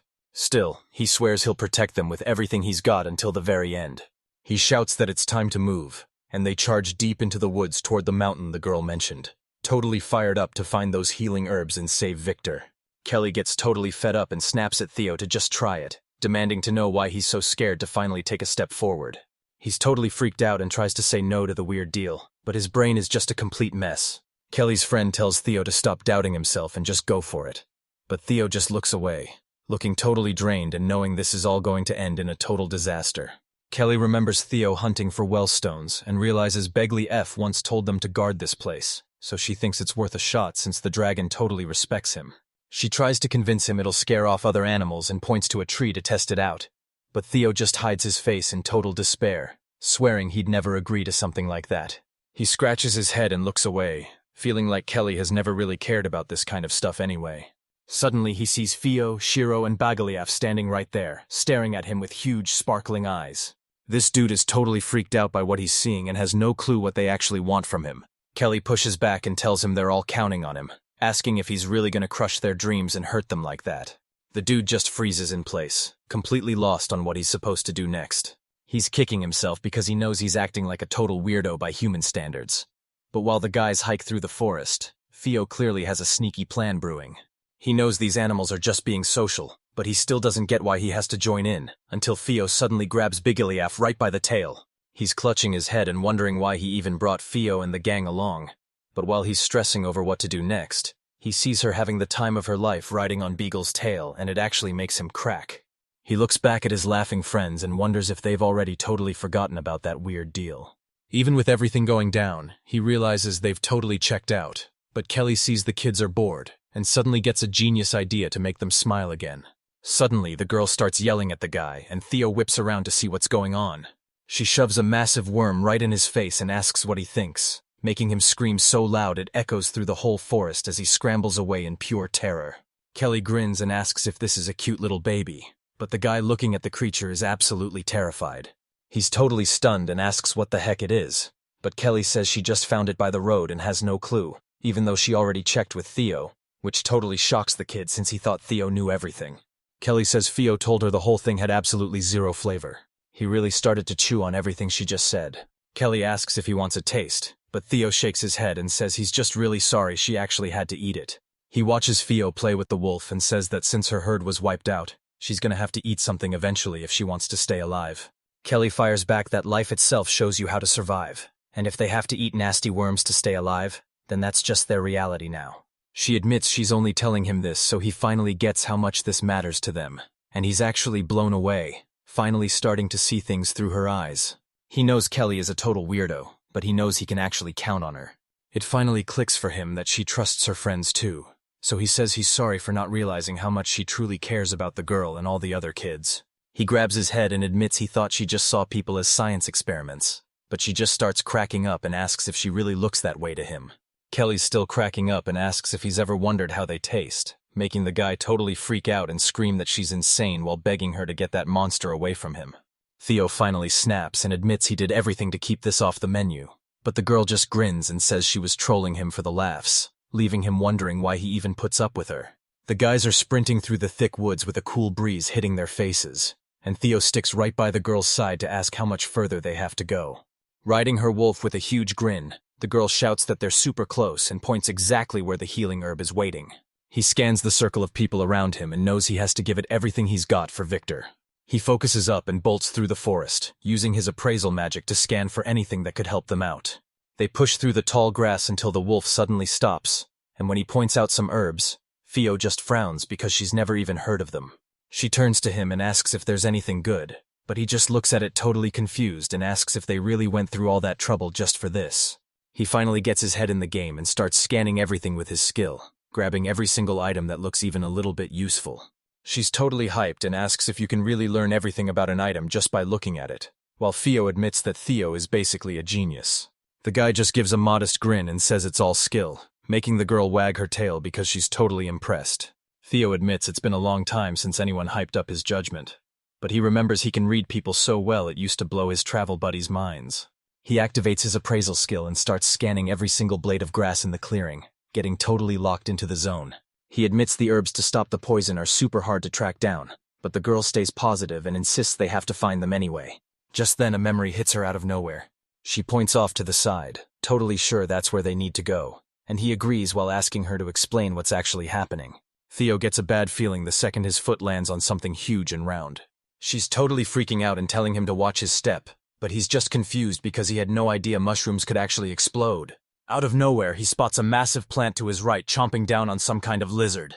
With their fear totally gone, the guys hike past the landslides and head way deeper into the creepy forest. As they're walking down the road, they spot a massive snake and immediately dive behind a tree, holding their breath so they don't get caught. The girl screams with joy that they finally made it, while the guy just buries his face in his hands, totally wiped out by how long and tough the journey was. She doesn't waste a second grabbing some leaves and showing them off, shouting that they finally found the one thing that can save Victor's life.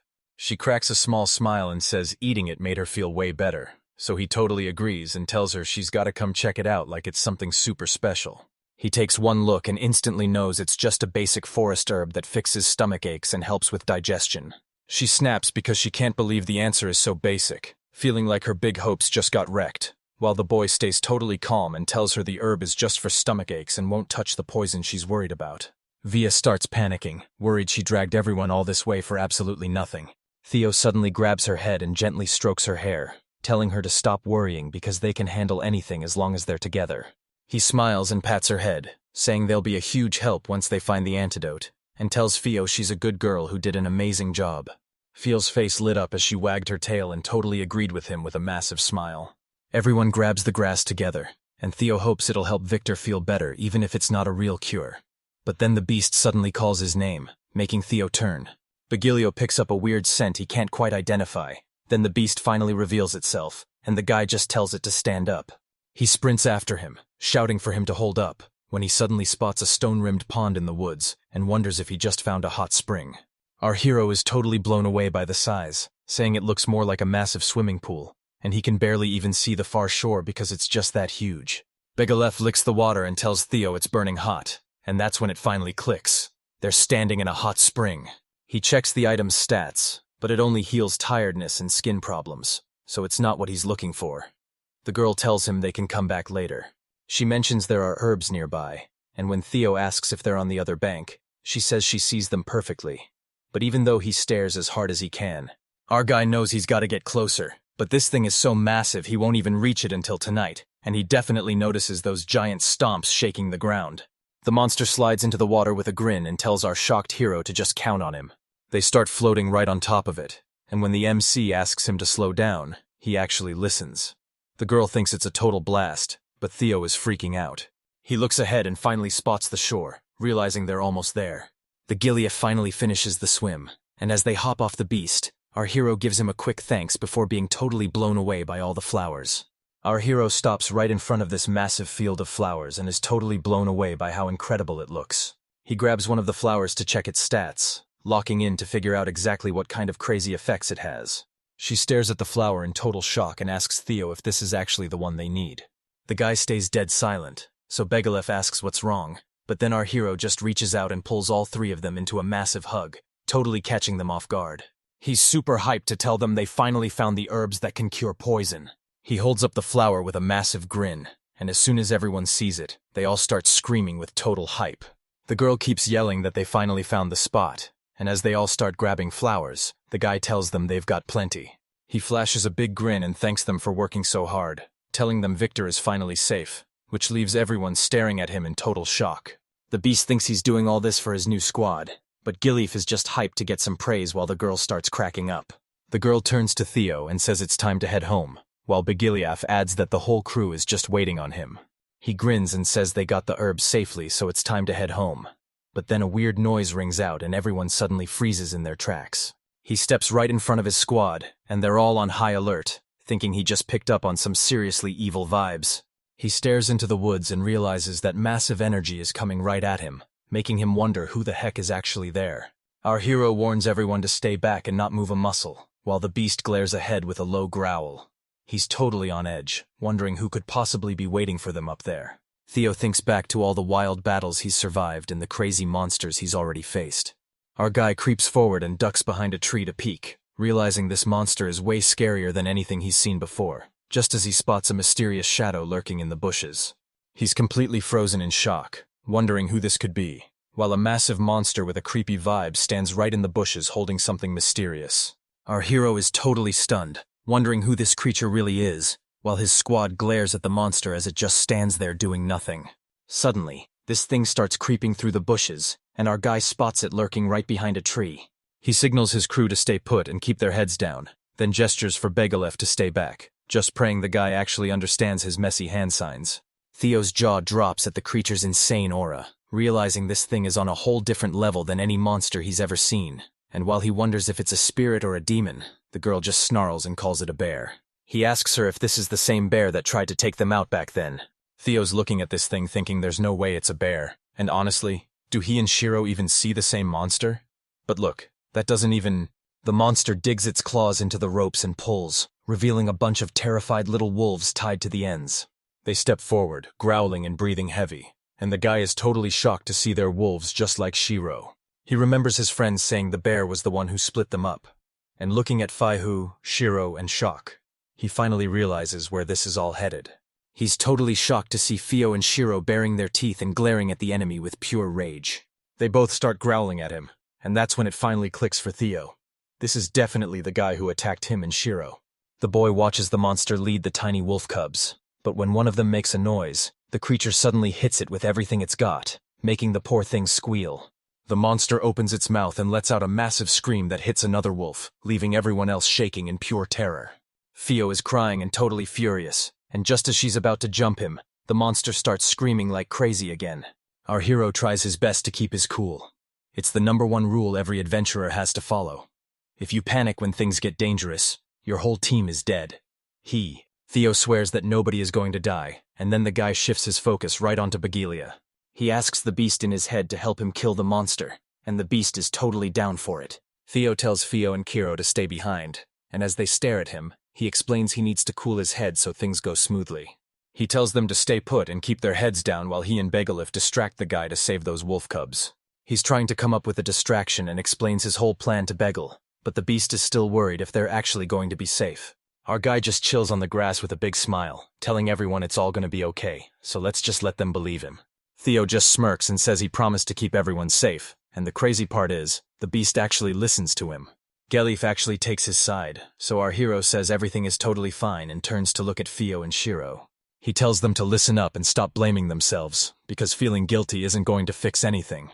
He tells her it wasn't their fault at all, and as Theo listens, the MC gives her a comforting head pat. She's totally shocked because he's never actually stroked her before, and now she can't stop thinking about it. She's surprised by how chill she feels right now, and the guy finally steps up to start the fight while staring down the enemy's shadow. He knows he's got to get closer first, so he charges right in to close the distance. He's so cocky he won't even look back, but he's about to find out the hard way that he's not nearly as tough as he thinks. He charges ahead and triggers his creation skill to spawn a club, gripping it tight now that he's finally got a weapon in his hands. He's got to stay sharp because he's only 15 meters from the target and closing in fast. He bursts out screaming and charges straight at the villain, yelling that it's finally time for him to get what he deserves. The monster turns right toward him, and he's actually hyped because now he's got its full attention. He sees Theo and Shiro sitting exactly where they should be, so he figures he's got no reason to feel bad for himself right now. Our hero just smirks at his rival, thinking about how crazy strong he is, and then he charges straight at him. He throws a massive punch and screams at his enemy, thanking him for finally making him snap. Suddenly, something starts to crack as the monster blocks the hit, and the guy's weapon just shatters into a million pieces. He stares at his busted weapon in total shock, realizing this guy is way too fast and has a much stronger blade than him. The monster sends the hero flying, but the guy realizes this kid is actually a beast at fighting. Our main guy thinks everything is going exactly to plan, but the monster just noticed something is up. Theo actually made his weapon super weak on purpose so it would shatter, because those broken shards were his real secret weapon. He fires up his creation again, and get this, those tiny shards can actually be used as weapons too. Those shards slam right into the monster's face, and he doesn't even scream after that insane direct hit. The monster lets the ropes go, and the wolves are finally free, making Theo think he's the one who saved them, and that he has to move right now. The monster snaps his eyes open and gets totally blindsided by a sudden flash coming from the woods. Our hero screams at Beagelli, who hears him and fires a massive blast right out of his mouth at the monster. While they were getting ready, the MC told Beagelli to fire straight at him the second he gave the signal. Then our guy uses the rope from the well to tie him up and keep him trapped until the very end. Our guy locks the monster in chains just as Beagelli's attack is about to slam into them. He tells the monster it's game over, and suddenly, a blinding flash of light explodes right where the beast was standing. The boy told Theo and Shiro to listen up, because he and Beagelli were going to distract the guy while they went to save the wolf cubs. The kid told them to play it safe and rescue their siblings during Beagelli's raid, and Theo managed to grab the wolf cubs and make a clean getaway. She's totally stoked that everything actually worked out and they're finally safe, and even the wolves start going wild with joy. But look at that beast. She sees the guy standing right in its face and thinks he's absolutely legendary. The monster is standing right there without a single scratch, and our hero is totally shocked he's even still alive. Out of nowhere, the monster opens its mouth full of sharp teeth and lets out a wild scream as it charges straight for Theo. Our MC thinks back to his days with the hero, and man, it's a good thing he's still got those skills as he slips right past the monster's attack. He's totally over this and says it's time to finish the job, reaching out his hand to use his assessment skill on the monster.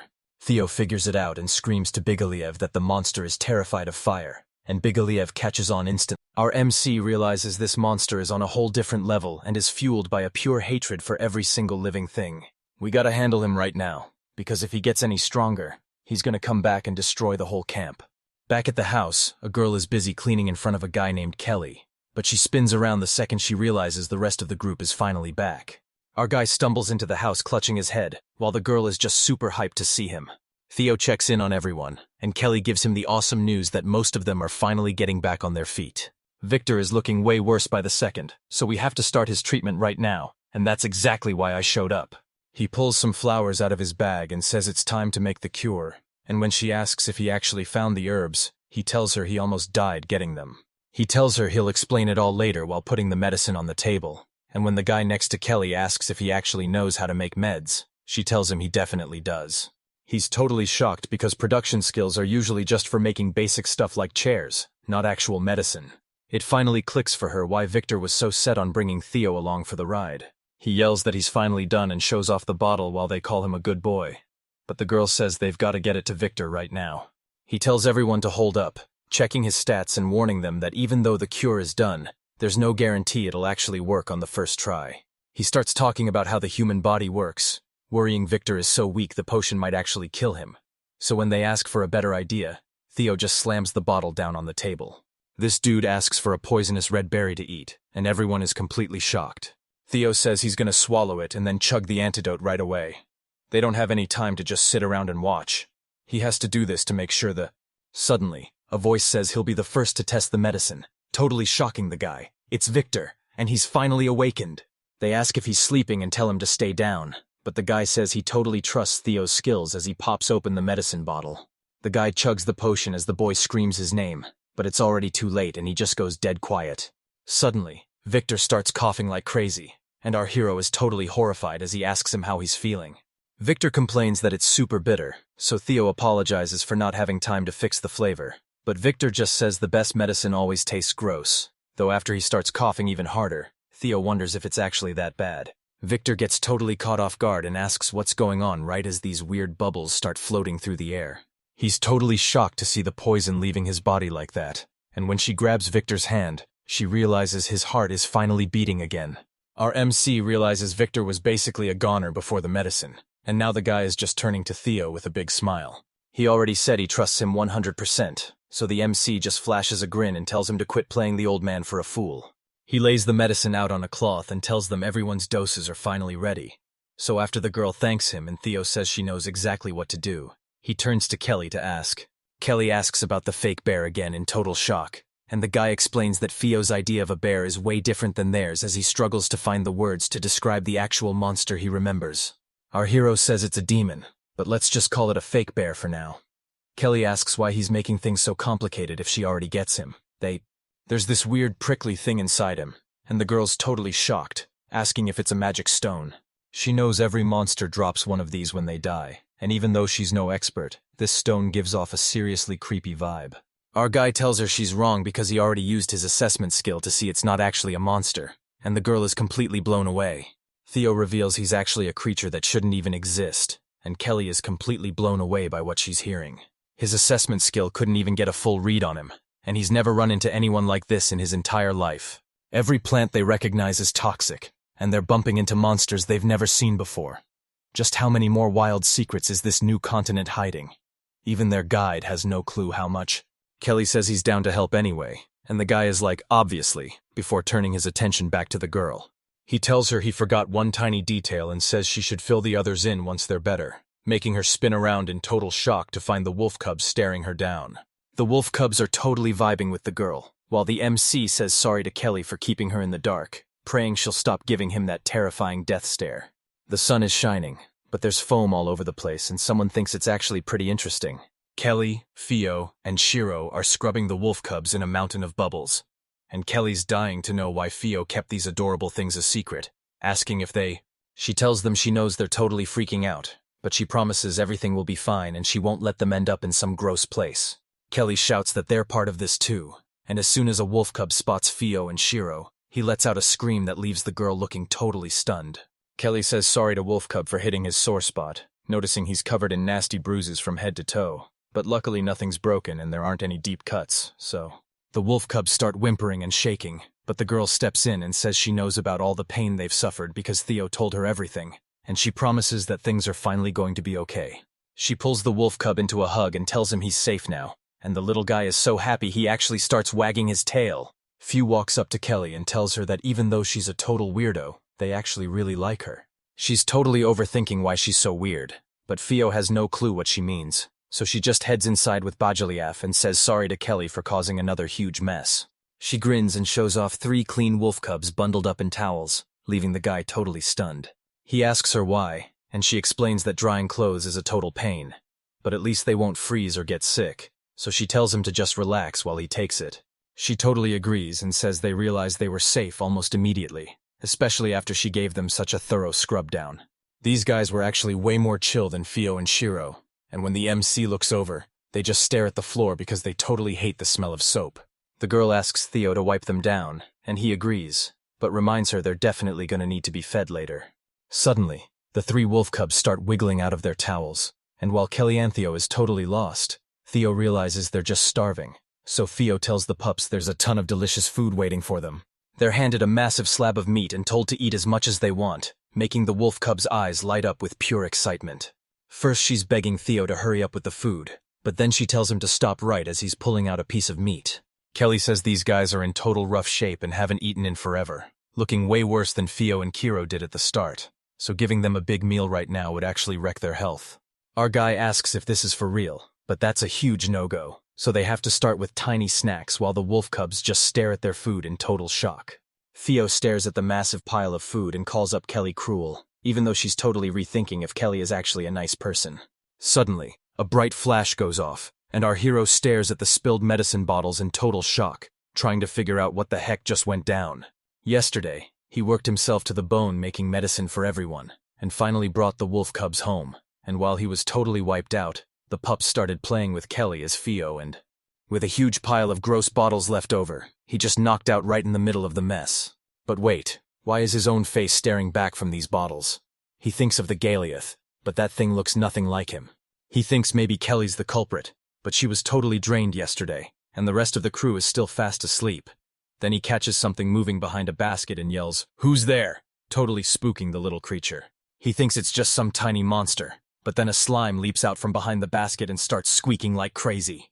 Our guy just stares at it in total shock, realizing it's a slime, and while everyone thinks these things are just weak little blobs, this one is actually a total beast. These things are totally poisonous and super dumb, so they just swarm you with venom or try to crush you, reminding him of that time he had to run for his life from a massive crowd of slugs.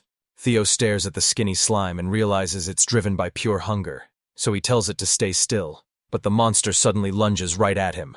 He's totally shocked as the slime leaps onto his hands with a happy squeak, and he immediately asks what just happened to it. Our hero has never seen a slime this friendly, so he wonders if the ones around here are just built different. But as soon as he tries to talk to it, he ends up using his taming skill. Theodore introduces himself to the slime through his mind and asks for its name, but right as the slime says hi, a loud beep cuts them off, and he realizes his thoughts are a total. The slime shouts his name and says he tastes amazing, and while it sounds super familiar, he knows he's gotta lock in and stay focused. Our MC hears the slime again, calls out its name, and shouts that it's actually delicious. Our hero is totally freaked out and asks the slime if he's about to be lunch, but the little guy just responds with a tiny squeak. The slime suddenly bounces away from the food, leaving our hero totally shocked as it heads straight for the medicine jar. Our hero is totally shocked by the clean bottle and asks the slime if it did the work, and the little guy just squeaks back at him. He hears the slime thinking about how good everything smells and tastes, giving him total deja vu of that one time with Beagelli F. Theodore asks if the slime is chasing that mana scent just like the Beagelli did, and the slime totally agrees while looking at him like he's a giant snack. He realizes monsters are always clinging to him because his mana is basically a delicious snack, and the slime totally agrees, begging for even more. He pokes the squishy slime and asks it to be his familiar, and he's totally shocked when it just agrees right then and there. Everyone here is an adventurer, and to them, slimes are basically walking nightmares, dangerous, hungry, and pure evil. So is this thing actually going to help them or just be a total disaster? He goes for it, figuring this deal is definitely going to be a total win for him. He tells the slime he didn't just wash the bottles, he did the whole floor too. Wait, is that even his job? The slime just squeaks back that the floor was gross, so he scrubbed it until it was super shiny. He grumpily introduces two guys on cleaning duty who are already totally over scrubbing floors every single day. Theo tosses the slime into the air and names him Pie, telling his new tamed buddy that his only job from now on is cleaning. Everyone thinks the slime is absolutely adorable, and our main guy realizes that Pie is already becoming a total star. The sun comes up and birds fill the sky, but when the two guys step outside, they're totally shocked to see Victor just standing there like it's no big deal. They asked if he was finally feeling better, since just yesterday he couldn't even walk. The guy gives all the credit to Theo, and everyone's shocked he's such a pro at everything, but the moment he heard about the mass poisoning, he just couldn't stay away and ended up joining the wrong side. The guys see Kellyanne with slime all over her shoulders and shout that they want some too, leaving everyone wondering what the heck is even going on. Our guy smiles and says Pie is part of the team now, but come on, that thing is clearly just a slime. Everyone's freaking out over the slime, but our MC tells them to chill because he dealt with way worse back in the hero's party and has everything totally under control. As the slime sucks out his mana, it relaxes his body way better than any pro massage in the capital, leaving only his head feeling super tense. But it's not just a massage. Theo pulls out a stack of fresh clothes, totally catching Victor off guard while joking that he seems to really like being dirty. Victor calls the slime super useful and welcomes Pie, but then the slime suddenly lunges at him and sucks the life right out of him. With the plates cleared, Victor says it's time to talk business, and our guy finally realizes that massage actually worked on him too. Victor tells the group that all their work has been totally stalled since yesterday, and while everyone listens, one guy raises his hand to speak up. He says that even though a bunch of them are sick, everything is still going exactly as planned, and they've made so much progress they can even check this out. Theo gets told right away that she's staying put, so she hangs back with the wolves while the rest of the crew heads into the forest. Theo's totally stoked about his new land and says he can't wait to start. Beagelli just stares at him. This has been his lifelong dream, and this guy is super hyped to see the new land as fast as he can. Out of nowhere, everyone starts freaking out and yelling, "What is that?" Our main character spins around trying to figure. Everyone's asking what the heck happened here. Massive holes are just ripped into the ground. Our hero is totally shocked that the fields are already trashed. Victor says this is some straight up. They look around in shock because just yesterday people were working here. But now the ground is nothing but craters as someone reaches down to touch the dirt. Kelly touches the ground and says a monster definitely did this, not a human, and our main guy is totally shocked. She's holding a clump of wool and says it just looks like a chimera, but the guy spots something and tells her to hold on a second. She says it was probably a chimera, a crazy monster made of parts from all kinds of different animals. The guy's jaw drops and he asks if this is for real, while everyone else is losing it because a chimera actually did this. He asks Kelly what a beast like that is even doing around. Chimeras are these insane monsters made of different beasts mashed together, and with their crazy magic, they're just as strong as dragons. But the scariest part is how aggressive and dangerous these things are, and they never even imagined there'd be monsters way stronger than that bear lurking around here. They're worried she's gonna strike again, so they have to hunt her down and end her. But how do they find someone who didn't leave a single clue behind? Our hero asks Beagelli if he can track her by smell, and Beagelli says he's totally got it covered. The ghillie tries to strike the chimera's trail and points off to the side, making our hero realize this isn't going to be a quick mission. The slime senses someone super strong nearby and suddenly slips off the guy's shoulder, catching him totally off guard. The slime suddenly starts bouncing away, so our hero chases after it, yelling for it to stop and wondering what's gotten into it. Pi tells him he senses a massive amount of mana nearby, and the guy is totally blown away. Victor asks what's wrong with Pi, and the guy realizes he just found the person who trashed the fields. He remembers the slime saying he can sense mana, and since his massage skill confirms it, he realizes he can spot even the tiniest spark of energy. Theo just smirks and says he's going to find the chimera, even though the guy warns him it's suicide and begs him to take some backup. Theo shuts him down, explaining that when you're hunting a beast this deadly, more people just means more targets and way more danger. He's not actually trying to die, so the moment things get scary he's gonna bolt, plus he's got Beagelli AF right there with him. Victor clasps his hands and warns everyone to stay sharp as our hero steps forward with the Beageliev. They reach the cave and he realizes they're way out from the fields, but the mana is still just as strong and it's coming right from inside. Our guy is totally not feeling this because he knows walking straight into a mystery enemy's hideout is basically a suicide mission. Suddenly, the guy senses something and looks around, so Goliath asks him what's up, and he warns that someone else is definitely there. Wait, who's that? It looks just like the monster they already met, but he figures he's just seeing things and needs to head back. Beagelli warns Theodore that he smells blood nearby and hears someone desperately calling for help. Our hero steps into the cave with his lantern, telling Beageliev to stay close and watch his feet while he leads the way. The guy is totally freaking out while someone else begs for help, so they burst into a room and their jaws hit the floor at what they see. They stop right in front of a massive, sick boar that's gasping for every breath. He can tell it looks like a demon boar, but something about this thing is just totally off. The boar is covered in some nasty wounds, but he suddenly glares at them and growls, so our hero tries to get him to chill out. He says sorry for barging into the house and promises he won't attack if the guy stays cool. Theo offers to patch up the wound, but suddenly something massive appears right behind them. Out of nowhere, a guy jumps out and swings his sword, screaming at him to stay away from the boar, but Gilef manages to shove O out of the way just in time. Our MC is totally blown away by those insane sword skills, and thanks to Beageliev, he realizes he's actually facing a real human. Theo realizes they aren't the only ones there, and suddenly, the girl starts feeling totally sick. This guy catches her just in time and asks if she's okay, only to realize she's totally burning up with a fever. She suddenly asks if he's Theo, and he realizes it's Jazelle right as she flashes a smile. He flashes back to everything they've been through and asks what she's even doing there, but she just hits him with a smile. She stands up and laughs, telling him he hasn't changed a bit, and that's when Theo realizes she's actually Jazelle Lulutz. This girl is the literal hero who saved the entire world, and she tells him they've finally met, but she's looking super sick, so he tells her to take it easy. She's been living off nothing but red berries lately, and even though he knows it, she just asks him to at least crack a smile. He lets out a big sigh and tells her he's got a ton of questions, but first, he demands to know why she tried to take him out, and she totally freezes up, admitting she thought Borbor was in trouble, so he asks for her name one more time. The guy asks Jazelle if she's talking about this boar, but she tells him it's actually a chimera. He tells her she looks nothing like he expected, and Jazelle admits she's a chimera, though she's definitely not like the ones they ran into earlier. Phil thinks this makes zero sense, but hey, if Jazelle says so, then he's just gonna roll with it. See, heroes are handpicked by the gods to lead the world because their insane powers and smarts are way beyond what any normal person can do. He figures Borbor isn't a threat and just needs a checkup, but the girl snaps and asks if he's even listening to her. He says he's sorry, but she tells him to go help Borbor first, and he tells her she's got a really good heart for thinking that way. She's in really bad shape and needs to heal, but she gets super mad and insists they help Borbor first. If they don't, the baby's gonna get worried, especially with that tiny boar right next to the big one making the saddest little grunts. He looks at her and realizes this is exactly what their hero is like.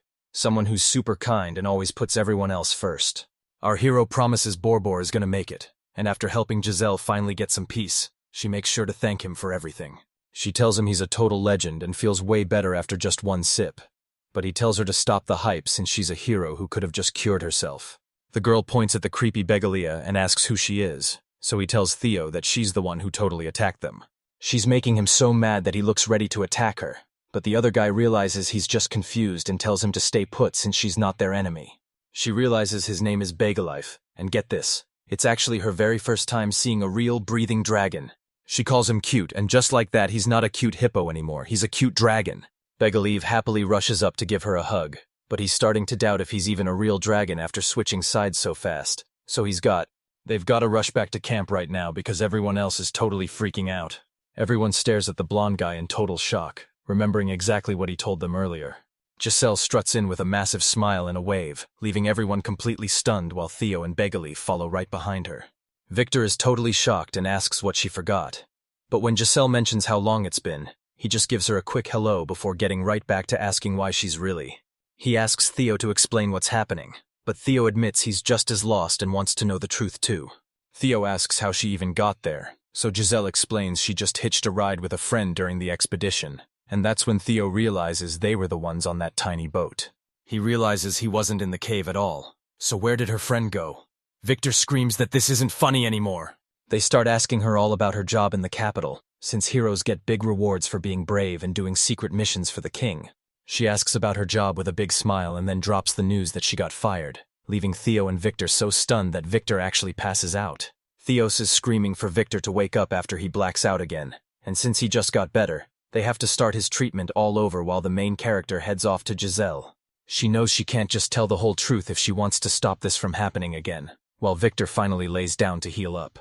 She's running around in total shock, asking him if he's the one behind all this and demanding to know how the well actually works. He gives her this super dark look and demands she explain herself first, which totally freaks her out. Theo was totally caught off guard, wondering why her being there even mattered since he hated working for the kingdom just as much. 10 years after taking down the Demon Lord, Jazelle is a total superstar hero with a massive to-do list and fans who absolutely adore her. She's always whining about her new chores, so Theo asks if she's talking about him having to give those boring ceremony speeches, and she totally agrees, since he's the one stuck with. She talked about this with Lilia all the time, and they came up with a killer plan that he still remembers, especially since Lilia was the sorceress of the heroes' party. She hands him a massive stack of papers and tells him he's got to deliver them straight to the royal castle. Jazelle asks if these are the reports and Lilia says yeah, but then she gets totally confused because her name is all over them and she has no memory of writing any of it. Lilia goes off, calling out everything from the gross sewers to the failing hospitals, as she lists every single thing that needs to change in the kingdom. She says if she shows all this to the king, the entire castle is going to lose its mind. Our MC is totally shocked because Jazelle never cared about being famous, and she actually hated her boring job after the war since she was just itching for a real adventure. Everyone was just using her, and even though she was their hero, she was getting seriously fed up. But what if she finally snapped? Whenever Jazelle dives into politics, the king is totally floored by the reports, while she just laughs about how everyone was terrified while she was having the time of her life. He realizes Jazelle is way more popular than the king himself, so the people in charge get scared of her influence and kick her straight out of the castle. She officially became an adventurer again, and she's smiling like crazy because it just feels so right to be back. The girl says that right after thanking Lilia, she remembered he headed off to some mysterious continent and just started giggling. Jazelle thought she'd totally shock him, but he actually sees right through her and knows this was her plan all along. She tells him this is exactly what she wanted and asks for a tour, but Theo stops her first to ask what her plan even is. But there's another big question. Who actually messed up Boa Boa? She's totally confused and doesn't even know if he's working alone. Theo says there's nothing they can do because the guy is way too massive to move and his wound is just too deep, so he decides to leave him in peace until tomorrow and shows them where the kitchen is. She says sorry for being so selfish, but since Boa Boa really looked out for her, he asks her to explain it all again. She says she started looking for them the second she got there, but she couldn't find a single clue. Jazelle searched all over until she was totally wiped out and starving, which is exactly when she ran into Boa Boa. Our MC asks if she actually fought him, but she says no way because he ended up being a total sweetheart. He actually shared his food and looked out for her for a few days, making her wonder if they could be legit friends even without any team skills. But then he suddenly warns her that there are. She says he was jumped last night, and it was a total shock when he finally stumbled back to them covered in serious wounds.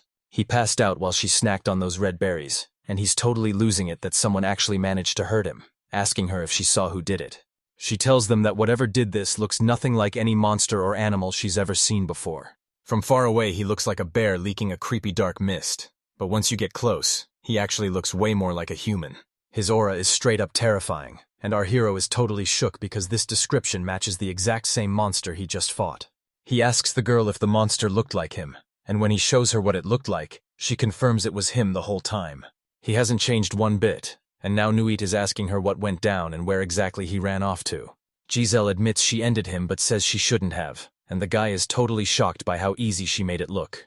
The guy admits he only won because Beagelli helped him out, and as Theo realizes she's a super strong hero, the girl actually apologizes. Jazelle says she owed Boa Boa a solid, and honestly, she was already looking for a reason to take that monster down. She totally lost it and slashed the monster with her sword. She said it had these massive horns. It was way different than the one the main character took down. But because of what they are, just being alive puts a massive target on their backs.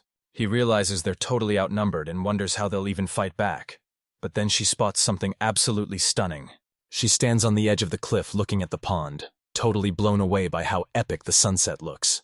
Jazelle says she hasn't seen a view this amazing in 10 whole years, but the MC thinks she's just being totally extra. But she says no way, because seeing this view again just hits her with all those memories they shared together. Nothing tops those amazing memories, and she still remembers every single one of her friends. It's been 10 whole years since that day. She was only 14 back then. She didn't even realize she was different from everyone else yet. But man, things definitely didn't. She's starting to get a really bad vibe from this because of what happened in her past. But then she runs into an enemy that's way too strong for her, so what's she even supposed to do now? She suddenly goes dead silent, but snaps out of it when he turns around holding 2 mugs and asks if she's zoning out again. Jazelle tells him it's her turn to take over the shift so he can finally rest, but the guy insists he's not even sleepy. She's just chilling and sipping her drink. Then our main guy walks up to talk to her and uses his powers to spawn a teddy bear, totally catching her off guard. She grabs it, and since the MC knew something was bugging her, Jazelle asks what's wrong, so he just starts treating her like a little kid. He calls her a total kid, pointing out that even though he's the oldest guy there, he has 0 fighting skills or talent, and she's only 14. She's already carrying the weight of the whole world on her shoulders, so she really doesn't need to handle every single problem by herself. She can't handle everything alone, but her team can, and there's absolutely no shame in asking for backup. They're basically ride-or-die teammates, so the main guy and the girl just stare into the flames while she hugs her teddy bear and gets lost in thought. Jazelle confesses she's always felt like she could never touch his level, while Theo's just sitting there wondering if he actually said those words. She says he used to do everything for her except the actual fighting, but now she's finally grown up and can actually hold her own.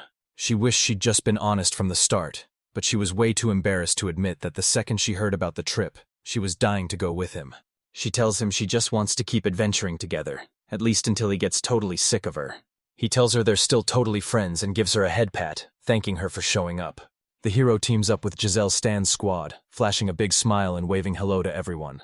Suddenly, he brings up that sailor guy, but she's totally clueless, so he reminds her she literally said a friend gave her a ride. Theo asks Jazelle if she took a boat to reach this new continent, warning her that it's way too dangerous to be alone, while she asks if she ever mentioned that sailor. She's reminding him that her savior wasn't even human when suddenly, a massive dragon flies right in front of them. Victor's chilling with his mug, stoked about the warm welcome Jazelle got, while the girl is totally stunned to run into a real hero in a place this crazy. Everyone starts panicking and asking who's next or if Ouroboros is coming, but our main guy tries to get them to chill out. He tells them to stay focused, but then a massive dragon drops right in front of them and leaves everyone totally speechless. Victor asks how he's supposed to explain this massive dragon when he's just as shocked as everyone else. Our guy explains that it's a heavenly dragon, but it doesn't have a name because it's not his familiar. Turns out they actually go way back with this guy. They keep saying they share a connection, but who else is in on it? Jazelle just smirks and says it's obviously hers. They first ran into him 10 years ago while they were on a mission to take down the Demon Lord. The Demon Lord's castle sat right in the middle of a massive deadly swamp that no one could survive, and the whole place was absolutely crawling with demons. Plus, there's a whole tribe of dragons who honestly couldn't care less about humans or demons. The only way to reach the castle was to ask for a favor, and everyone flipped out when they saw they were using actual dragons as rides. Our MC tries to explain what happened, but it's a total struggle, and with that girl smiling behind him, everyone thinks he's shaking because they survived a nightmare that would have killed anyone else. Theo says that's how they recognize this sky dragon, but he's totally shocked it actually flew this far. He asks the dragon if it's doing okay being so far from home, and even though it just growls back, he's the only one who isn't totally freaked out. He admits he felt a terrifying vibe earlier and realizes they were being totally reckless. Victor asks how Jazelle got a dragon to help her, and the other guy says he's dying to know the secret too. She's got zero taming skills, so how did the heavenly dragon even get her here? Now she's totally blanking on what to say. She says she just chilled in his nest and kept bugging him until he finally gave in, and she remembers exactly what that was like. He says if you just ask nicely, people will listen even if they've died 10 times already, and he thinks it's awesome how Jazelle always takes charge like a boss. She didn't even have to pressure him because he was already feeling the exact same way. He figures the dragon just wants to see her go all out again, and our main guy totally gets it. He realizes things are getting way too wild and this place is just too small for him. But even as the dragon lets out a massive roar, everyone still thinks he's just totally chilling. Theo tells the dragon he's finally free to go, and right then, a huge gust of wind kicks up as the dragon blasts off into the sky. Everyone is scratching their heads trying to figure out how he's doing it. Theo just keeps blowing their minds more and more every single day. Now, Theo and Shiro are staring him down. While they sit and eat, they're both thinking about how close Jazelle and Theo have become, and Shiro asks Theo if she's feeling down. She chews her food and swears she isn't sad while thinking about him patting her head, but then she starts aggressively stabbing her plate until she finally catches a bite. Faga's totally shocked and shows him that she finally figured out how to use a fork. She sees how happy he is with Jazelle and goes totally quiet, making him ask her what's going on. Theo keeps her mouth shut and stays totally silent as they head back home and wait for the sun to rise. Our hero wakes up totally confused, only to find Shiro, Theo, a bunch of wolf cubs, and Beagelli all piled right on top of him. Jazelle's all smiles as she says good morning and asks how he slept.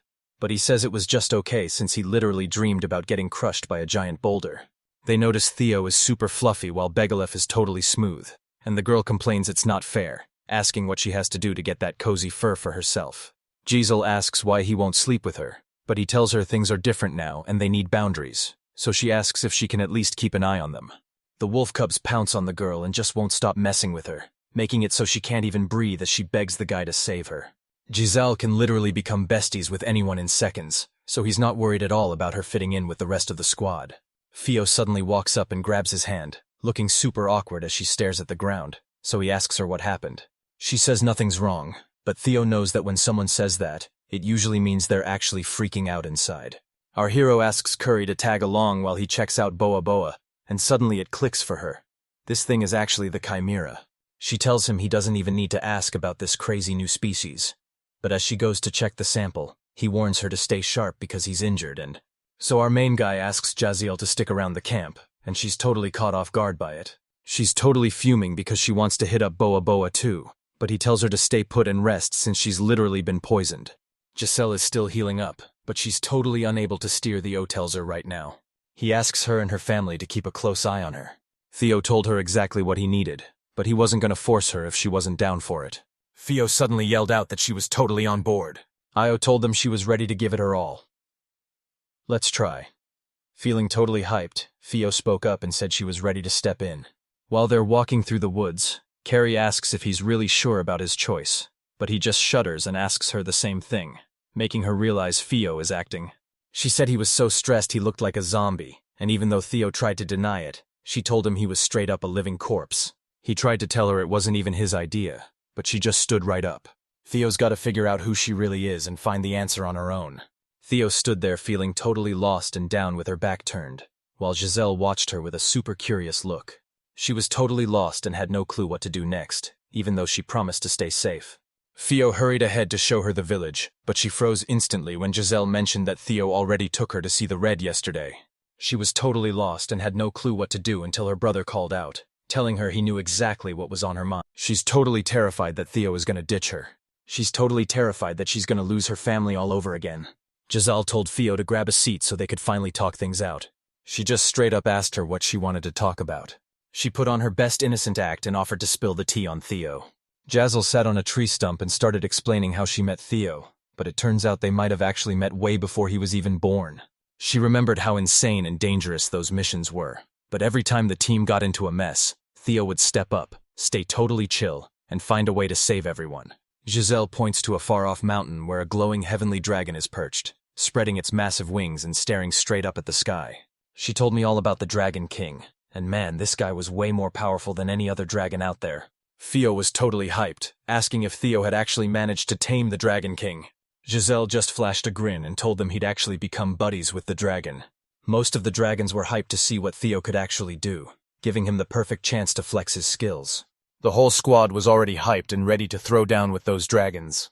Theo just plopped down and yelled that he wasn't looking for a fight and didn't want any beef with them. He called out to the dragons, telling them to chill out and just talk things through. He spent 3 whole days and nights straight begging the Dragon King for help. He told him all about the nasty demons that were making everyone's lives a total nightmare. He even shared his big... After they finally talked him into it, the Dragon King decided to step in himself and give the crew a massive thank you. Theo sat there totally stunned and grinning at the story, but then she got called a total legend, and Jazelle 100% agreed. Theo felt super bummed that she was totally in the dark about Theo. She tucked her legs in and told him straight up that he'd be way better off just going home. Jazelle turns to Theo and asks her what she really thinks about him. She looked up at him and told him he was actually a super nice guy. Jazelle flashed a huge grin and confirmed that everything she said about Theo was totally true. Jazelle kept explaining that if they had just tried, their whole journey would have been way easier. Theo could have totally forced that dragon to submit instead of playing nice, but he refuses to tame anyone without their okay. Jazelle thinks he's super kind just like Theo, and she's totally sure he'll always be there to listen and have her back. She realized Theo had the same taming powers as Theo, and it sent a total chill down Theo's spine. She was totally convinced that she'd turn Shiro into her familiar. Theo gave himself some major props, claiming he's the most talented tamer he's ever seen in his entire life. He wasn't exactly an expert, but he was down to help Theo master taming just to make sure she stayed out of trouble.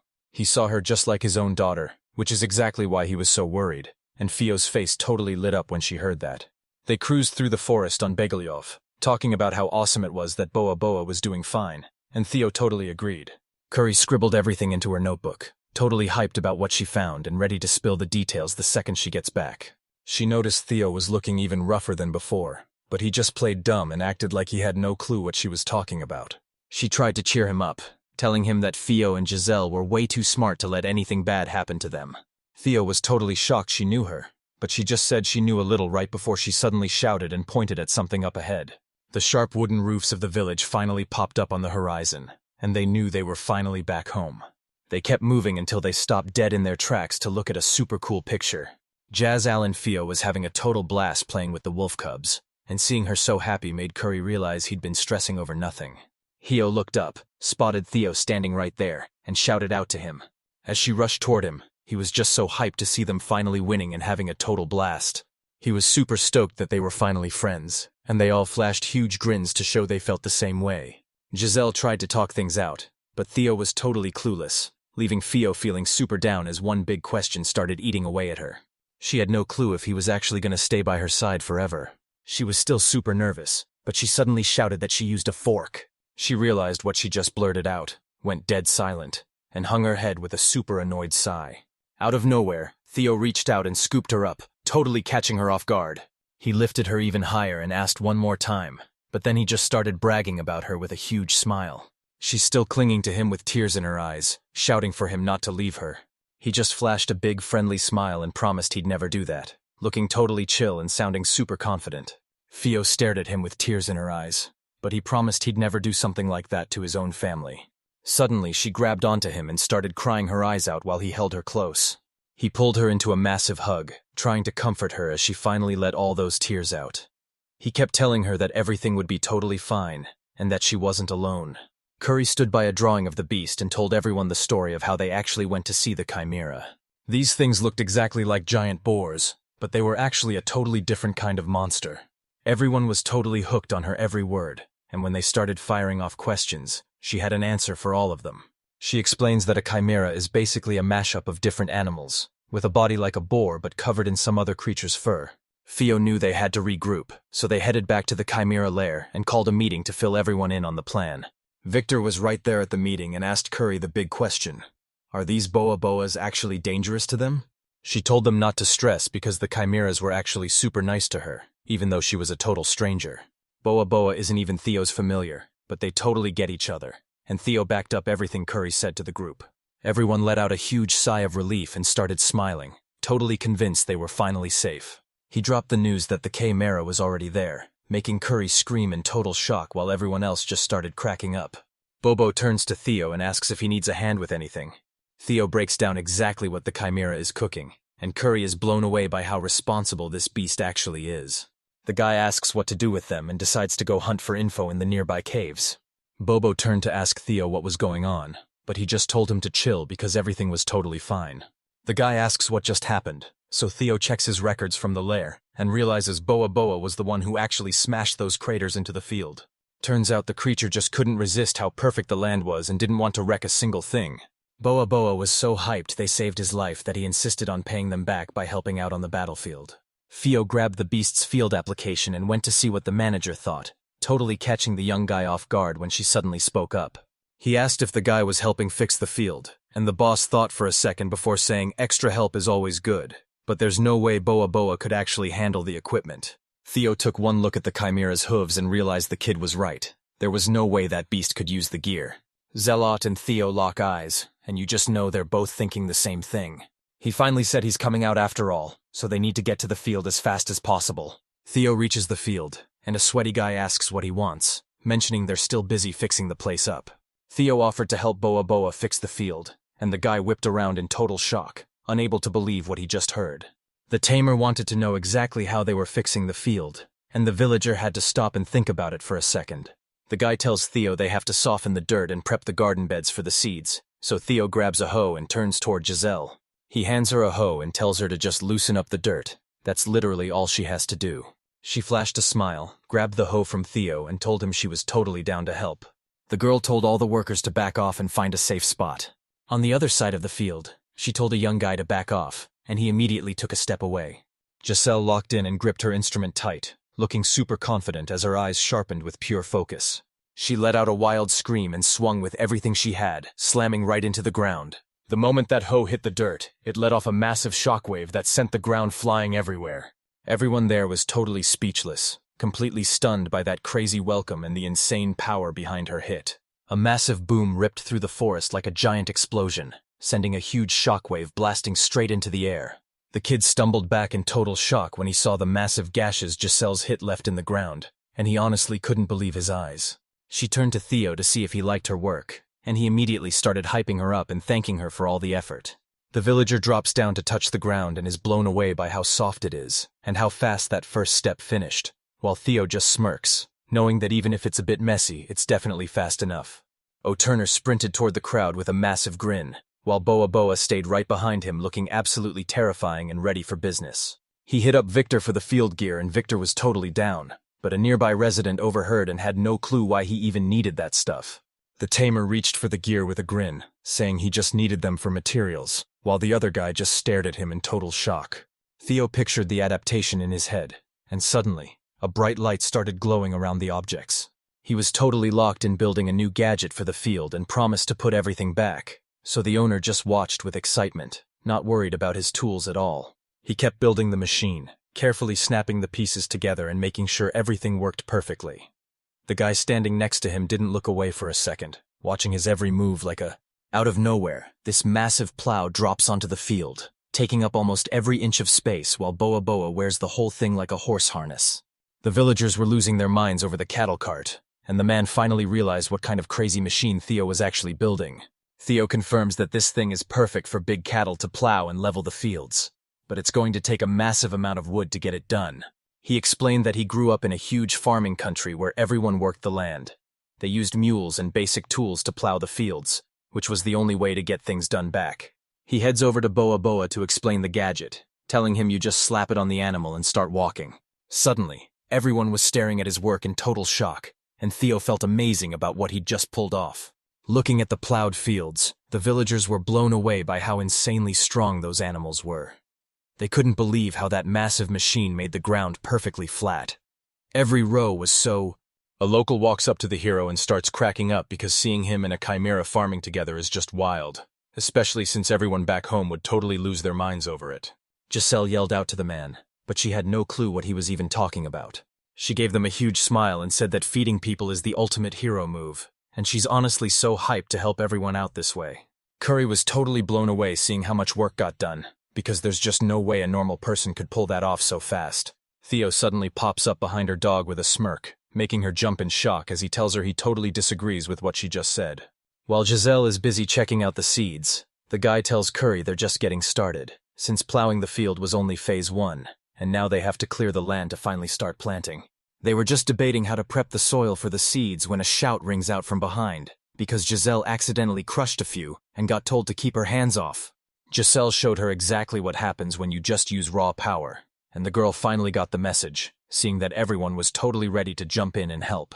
Curry gave him props for that big brain play, especially since fixing the field like that was crazy fast and super efficient.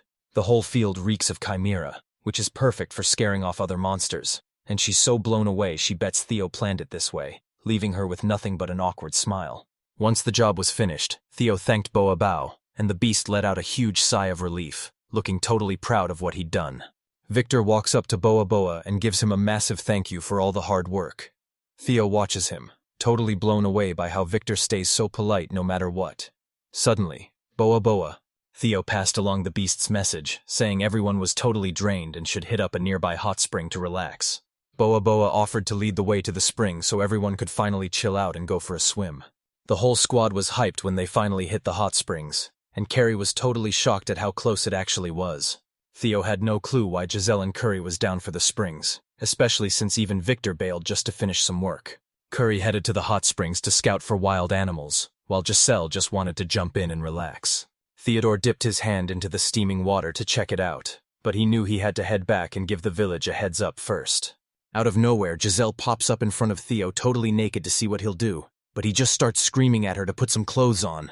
Curry started laughing because they'd all gone swimming together before, but Theo just ignored him and claimed that was ancient history. He was stressed that they were being a bad influence on Theo Gall, but the girls just clapped back by calling him mommy. Jazelle was already stripped down to just a towel and getting ready to hop in, but Curry figured he needed to scope out the whole hot spring first, especially the water temp. Theo used his magic to throw up a wall right in the middle of the spring, keeping the girls on one side and himself on the other. He points right at the little building he just made and reveals it's actually a changing room. Korea didn't need any time to get ready since she was already standing there in just a towel. Theodore immediately spun around and covered his face with both hands. He was totally weirded out by how, while they were busy talking about how this keeps happening on their trip, Jazelle had already leaped into the water with a massive splash. Theodore gave a nervous grin and told Curry she was totally thinking like a real-deal adventurer. He's leaning back against the rocks, totally chilling in the hot water with a huge smile and a towel on his head. From the other side of the wall, Theo totally agreed that nothing beats a hot outdoor bath, and the girls were hyped he finally admitted it.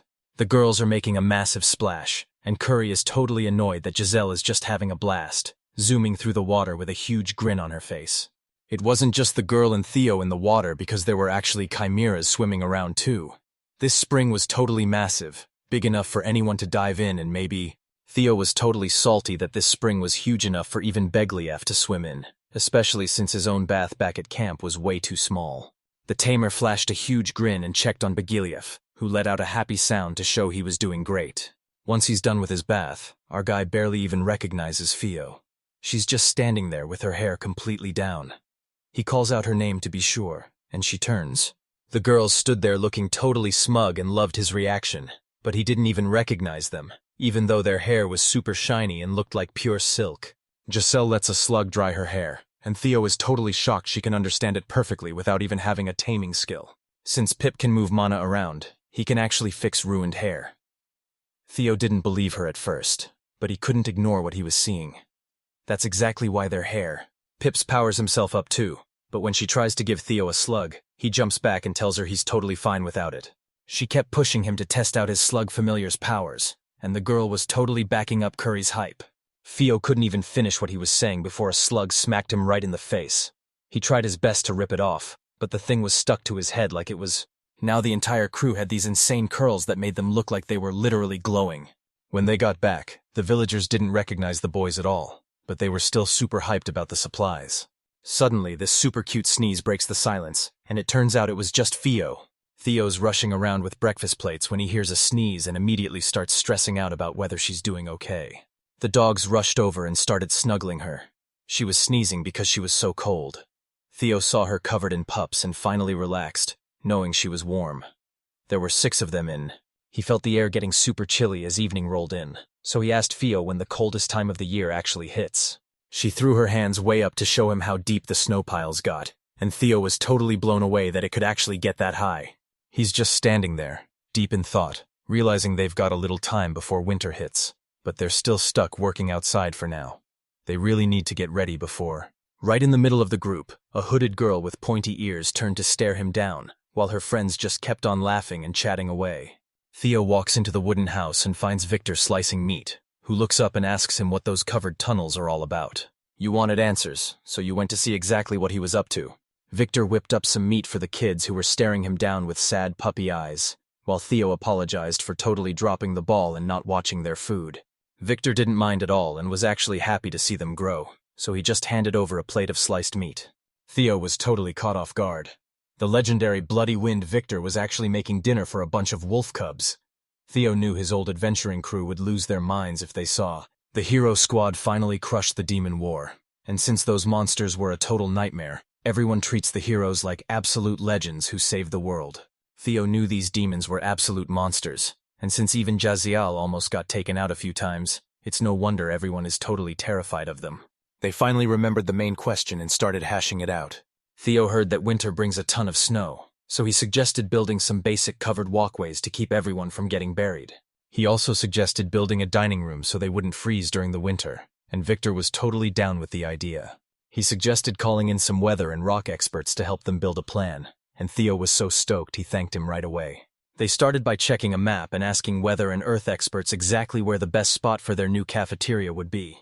Once they finished up, everyone was totally hyped with how it turned out. The dining room was super spacious and totally furnished, so they didn't have to stress about the rain or crazy wind while they ate anymore.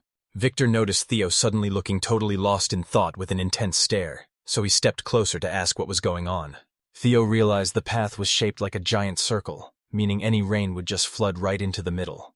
He set up a drainage system to stop the disaster, and even though Victor agreed, he was honestly totally confused about what the issue was.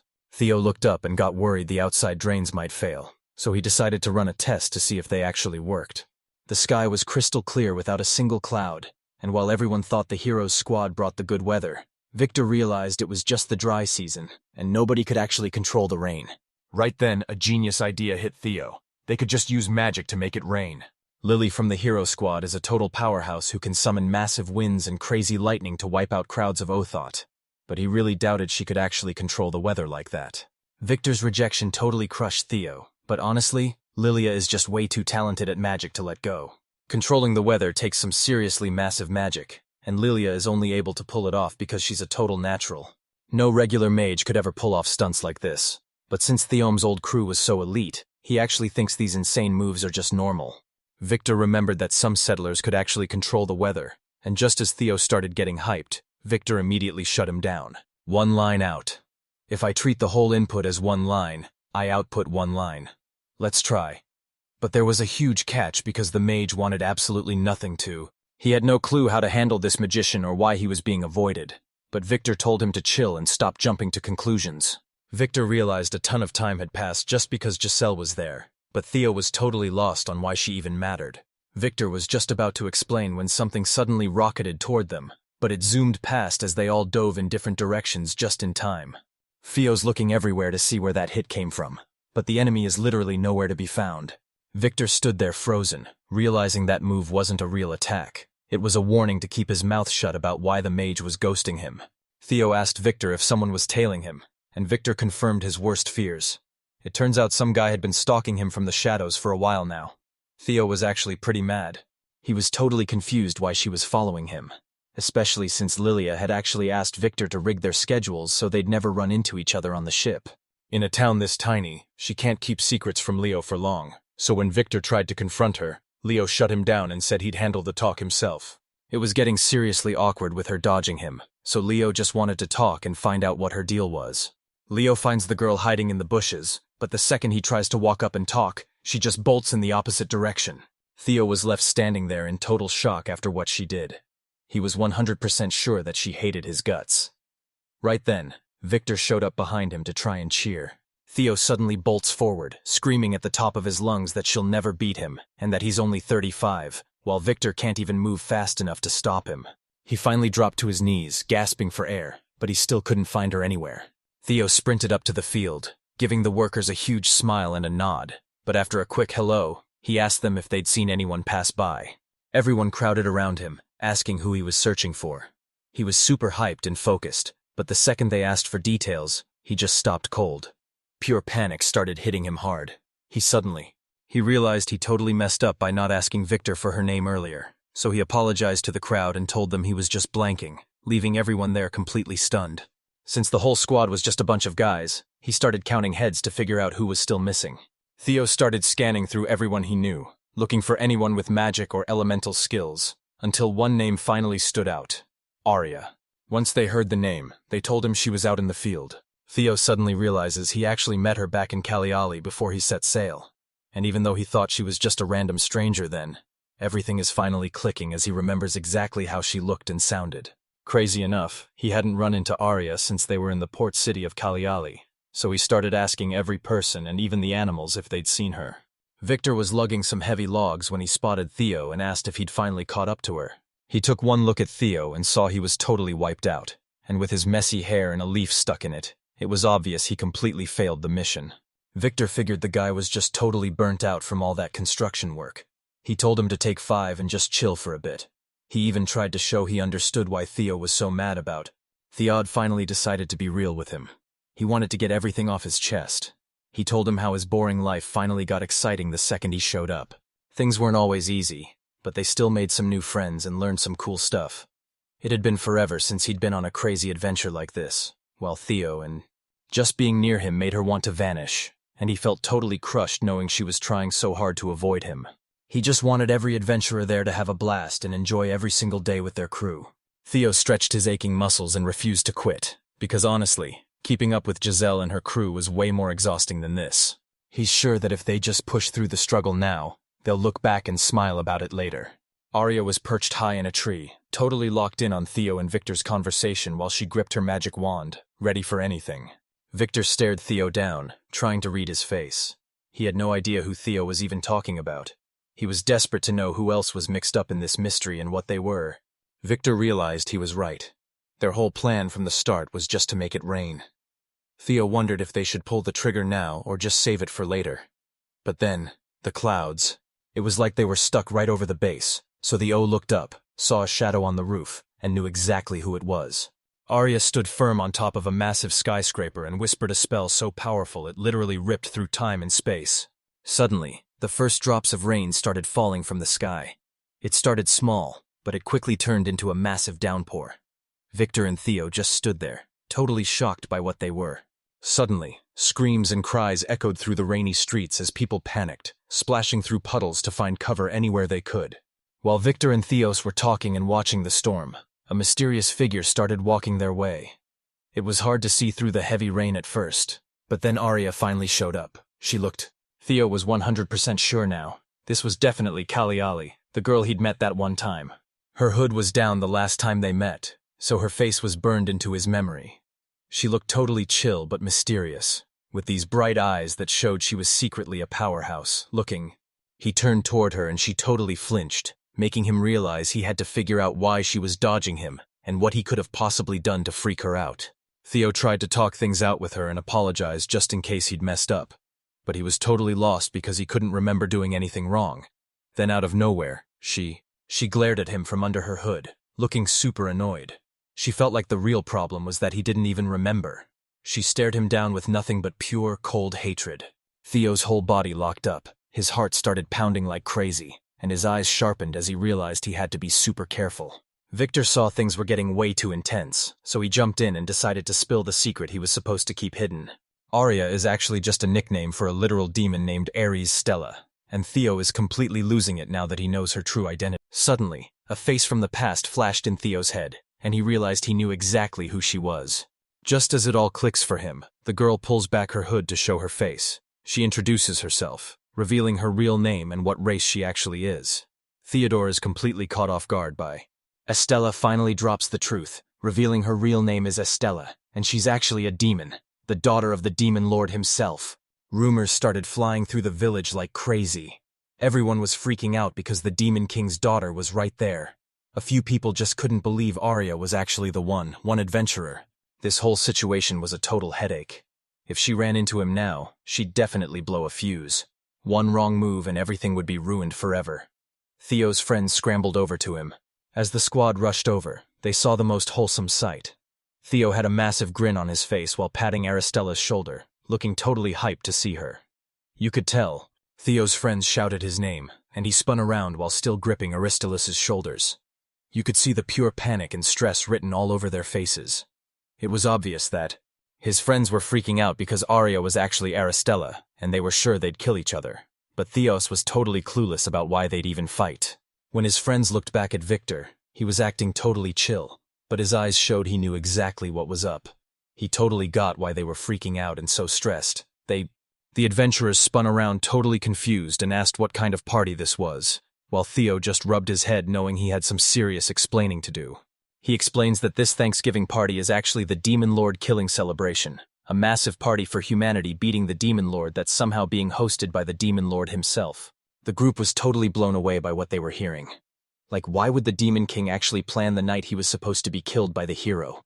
They honestly thought Theodore could tell they were hiding something big, so he just asked them straight up why the demons attacked the human lands and what they were actually after. That totally left the adventurers speechless. They just stared at each other, completely caught off guard by a question like that. A few of them tried to make up excuses, but most just stayed. Everyone assumed they were just trying to take over the whole place. Even the hero's party totally fell for it at first. But the truth wasn't like that at all. This news totally shocked them, and as Theo kept telling the story, she explained that demons care about strength more than anything else. After the hero's squad showed off what they could really do, it's pretty wild hearing that from a guy who almost got ripped in half. But after Jazelle smacked him, he finally gave up and swore to never invade the human lands again. So they totally failed to kill the Demon Lord. But things actually ended on a pretty chill note. Hardly anyone knows the real secret, or that the big bad is still alive and well. After hearing all that, he knew that if he told the truth about why the demons attacked and what was really going down, nobody would buy it. The whole story just sounded way too crazy. It was way too wild. This party is where Theodore first met Aria back when she was just a tiny kid with big curious eyes, and Jazelle was also there hanging out too. He finally realized she's the spitting image of the Demon King, especially with that same ice-cold, scary look her dad always has. Her friends totally got why she was so mad, but she just couldn't wrap her head around how much Aria had changed, which is exactly why they kept clashing. Theo figured she wouldn't even know who he was, since she's all grown up now and they only met that one time a whole decade ago. Theodore stared at Aria, his head spinning as he tried to figure out what was going on. He had no clue how he could have messed up or hurt her feelings like that. Deep down, Theo looked over and saw her face turning bright red as she looked away, so he finally called her out for dodging him and told her how much it actually hurt. As he's staring at her, she suddenly drops an apology and admits she was being a total brat. She was just salty because he completely forgot who she was, but now she spun around and stormed off. The other adventurers just started cracking up at the sight. They knew he was in deep water, but at least the drama was over for now. Theo just stood. Victor claps his hands to get everyone's attention. Theo was actually one step ahead and built covered walkways to prep for the massive snowstorms. These winters are way more brutal than anyone expected. Now, Theodore finished all the spinning wheels they asked for, but he was totally shocked when they turned the whole thing into a giant festival with food stalls, even though he still had no idea what they were actually going to use to make the winter clothes. Victor heard Theo's question and confirmed they'd definitely use wild silk cocoons for their winter gear. Theo was totally lost and had no clue what wild silk even was. It's basically, while they were traveling, one guy stumbled onto some wild silkworms and grabbed them fast because they're worth a ton. This lucky find was a total game changer for their journey. Every resource. Theo grabbed one of the cocoons and his eyes practically popped out of his head because he couldn't believe what he was seeing.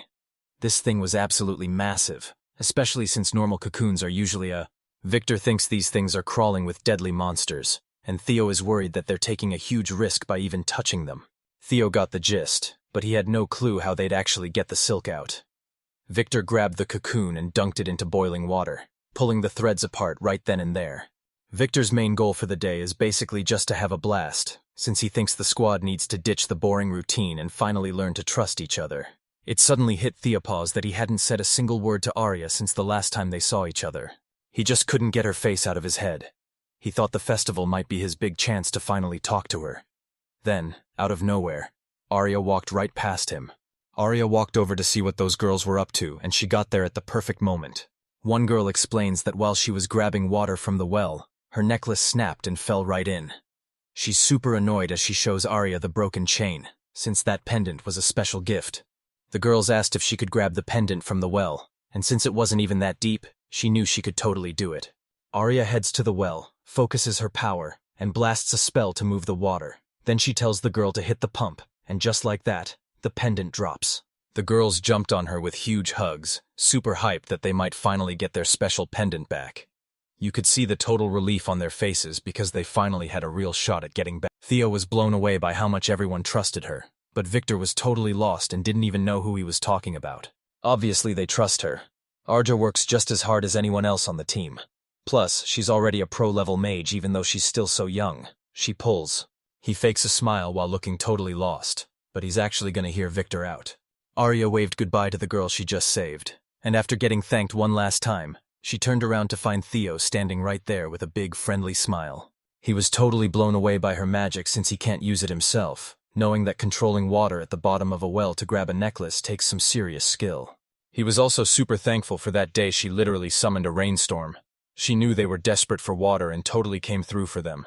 He was honestly so glad she helped him test out the new. She just laughed at what he said. Aria figured he was totally overthinking things. Since they hadn't seen each other in forever, she didn't even know who she was, and probably, she told him to quit worrying because he had nothing to apologize for. But since Aria had literally crossed worlds just to find him, she couldn't help but feel super awkward, which totally caught Theo.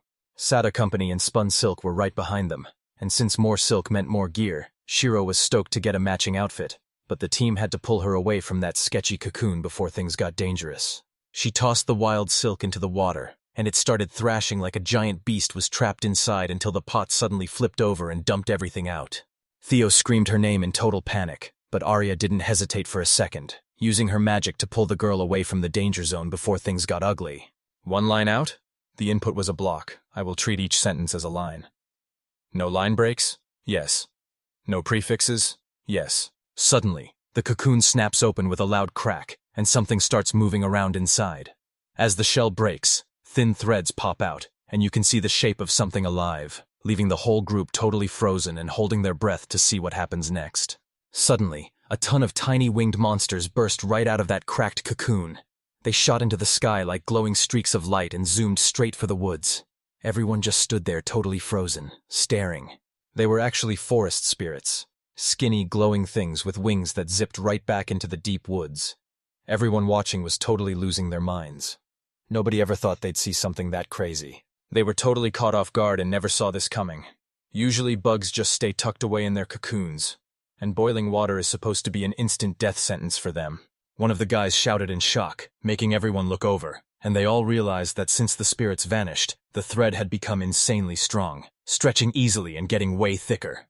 Theo grabbed the other Theo and rushed straight to Aria, looking totally relieved as he bowed and thanked her for saving his favorite person. And even though Aria felt a bit weird about the praise, he flashed Aria a warm smile, totally sure that she was going to be an incredible adventurer. She suddenly flashed back to the first time they met at that party.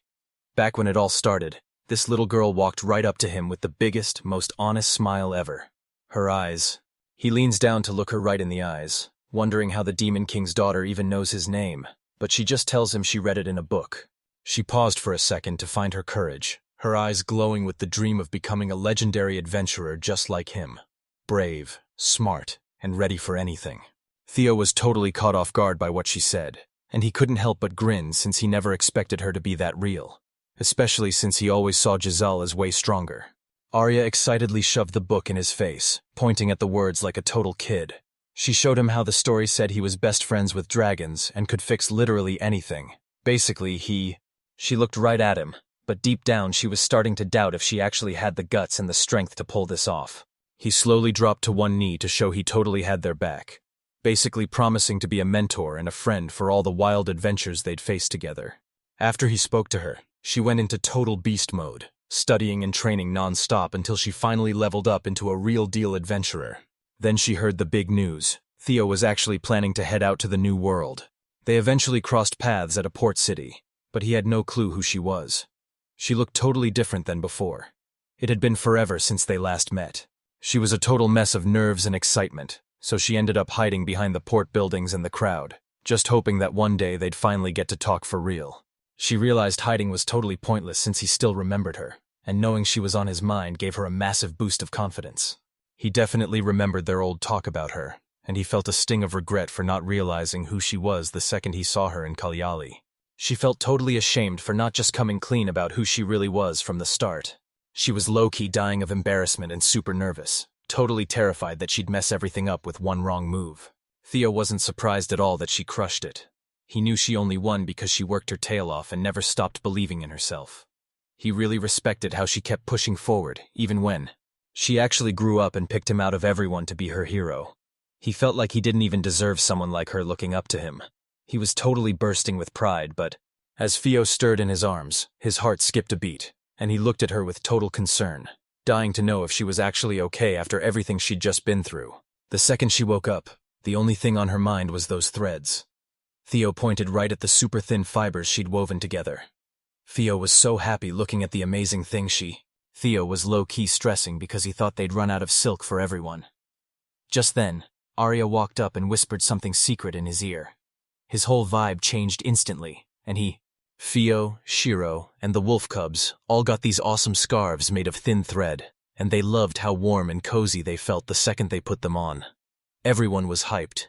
Aria's new scarves matched Theo's clothes perfectly to create a super cool look, and since Theo made them himself, every single stitch was totally flawless. Theo jumped right into Aria's arms to thank her for the killer idea, smiling wide because she was so hyped by the inspiration.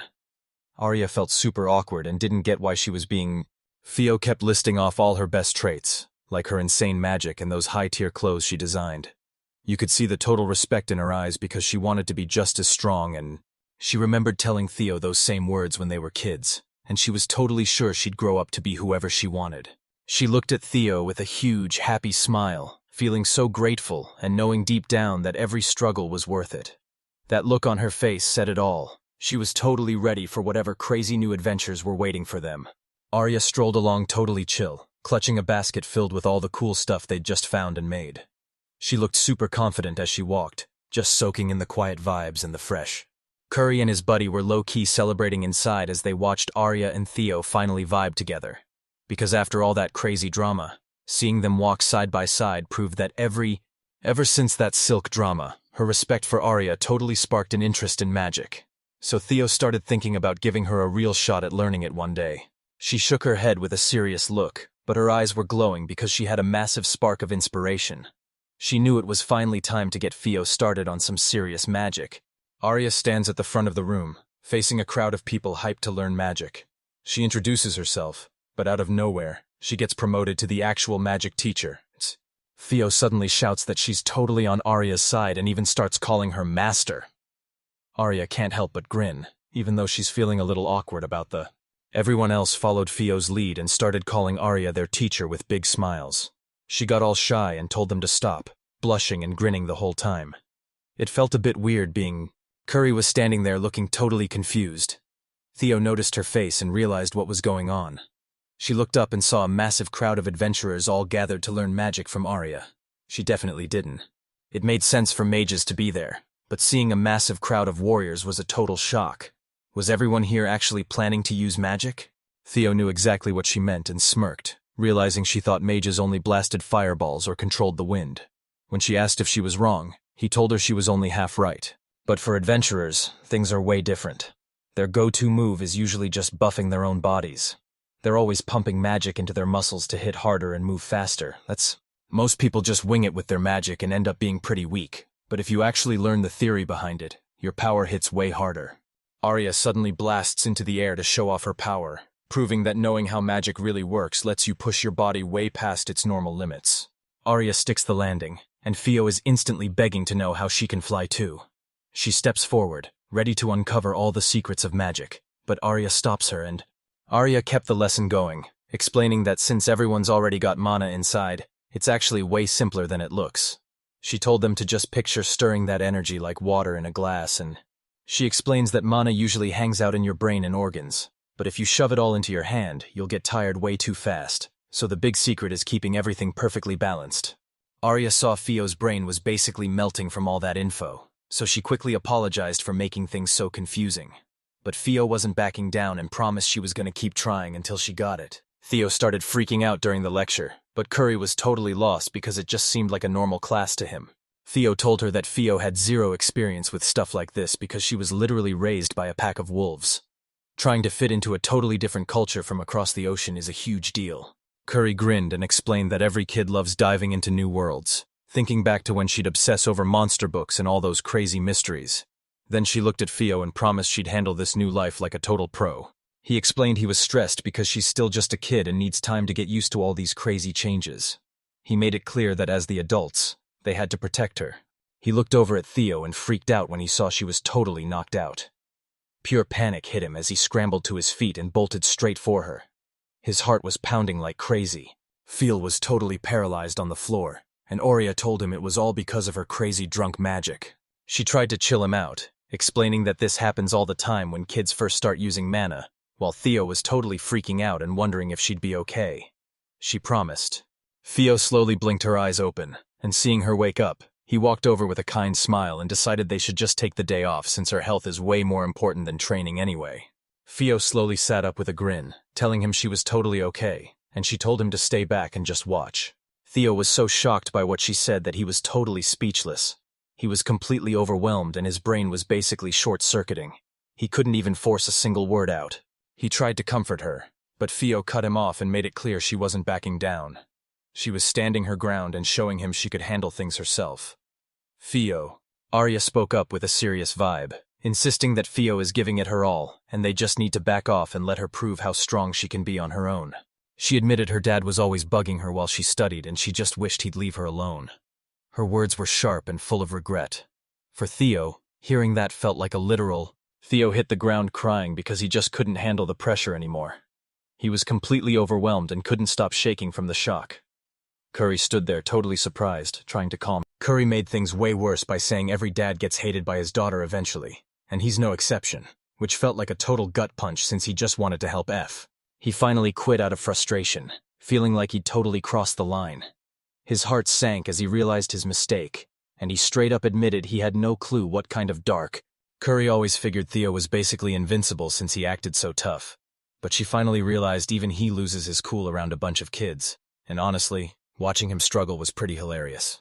Curry finally snaps out of it and wonders where the heck Beagelli F went since he was standing right there a minute ago.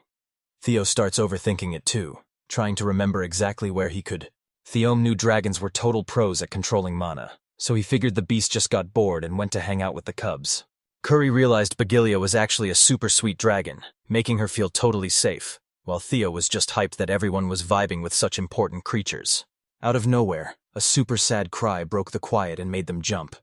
Theo and Curry whipped their heads around to see where it came from. They looked totally worried, but also really wanted to know what. It turns out that sad sound was actually coming from Beagelli. He was gently begging a little wolf cub to come down from a massive tree. You could hear the pure panic in his voice because everyone was totally panicking because nobody had a clue what was going on. Why was Beagelli just standing there like a statue instead of helping out? Suddenly, the two Theos rushed in to help. Theo knew Beagelli was way too strong, and he definitely didn't want the baby getting hurt. Suddenly, the wolf cub couldn't hold on anymore and went flying straight down from the tree. Theo lunged forward in a flash, using her magic to grab the baby just in time.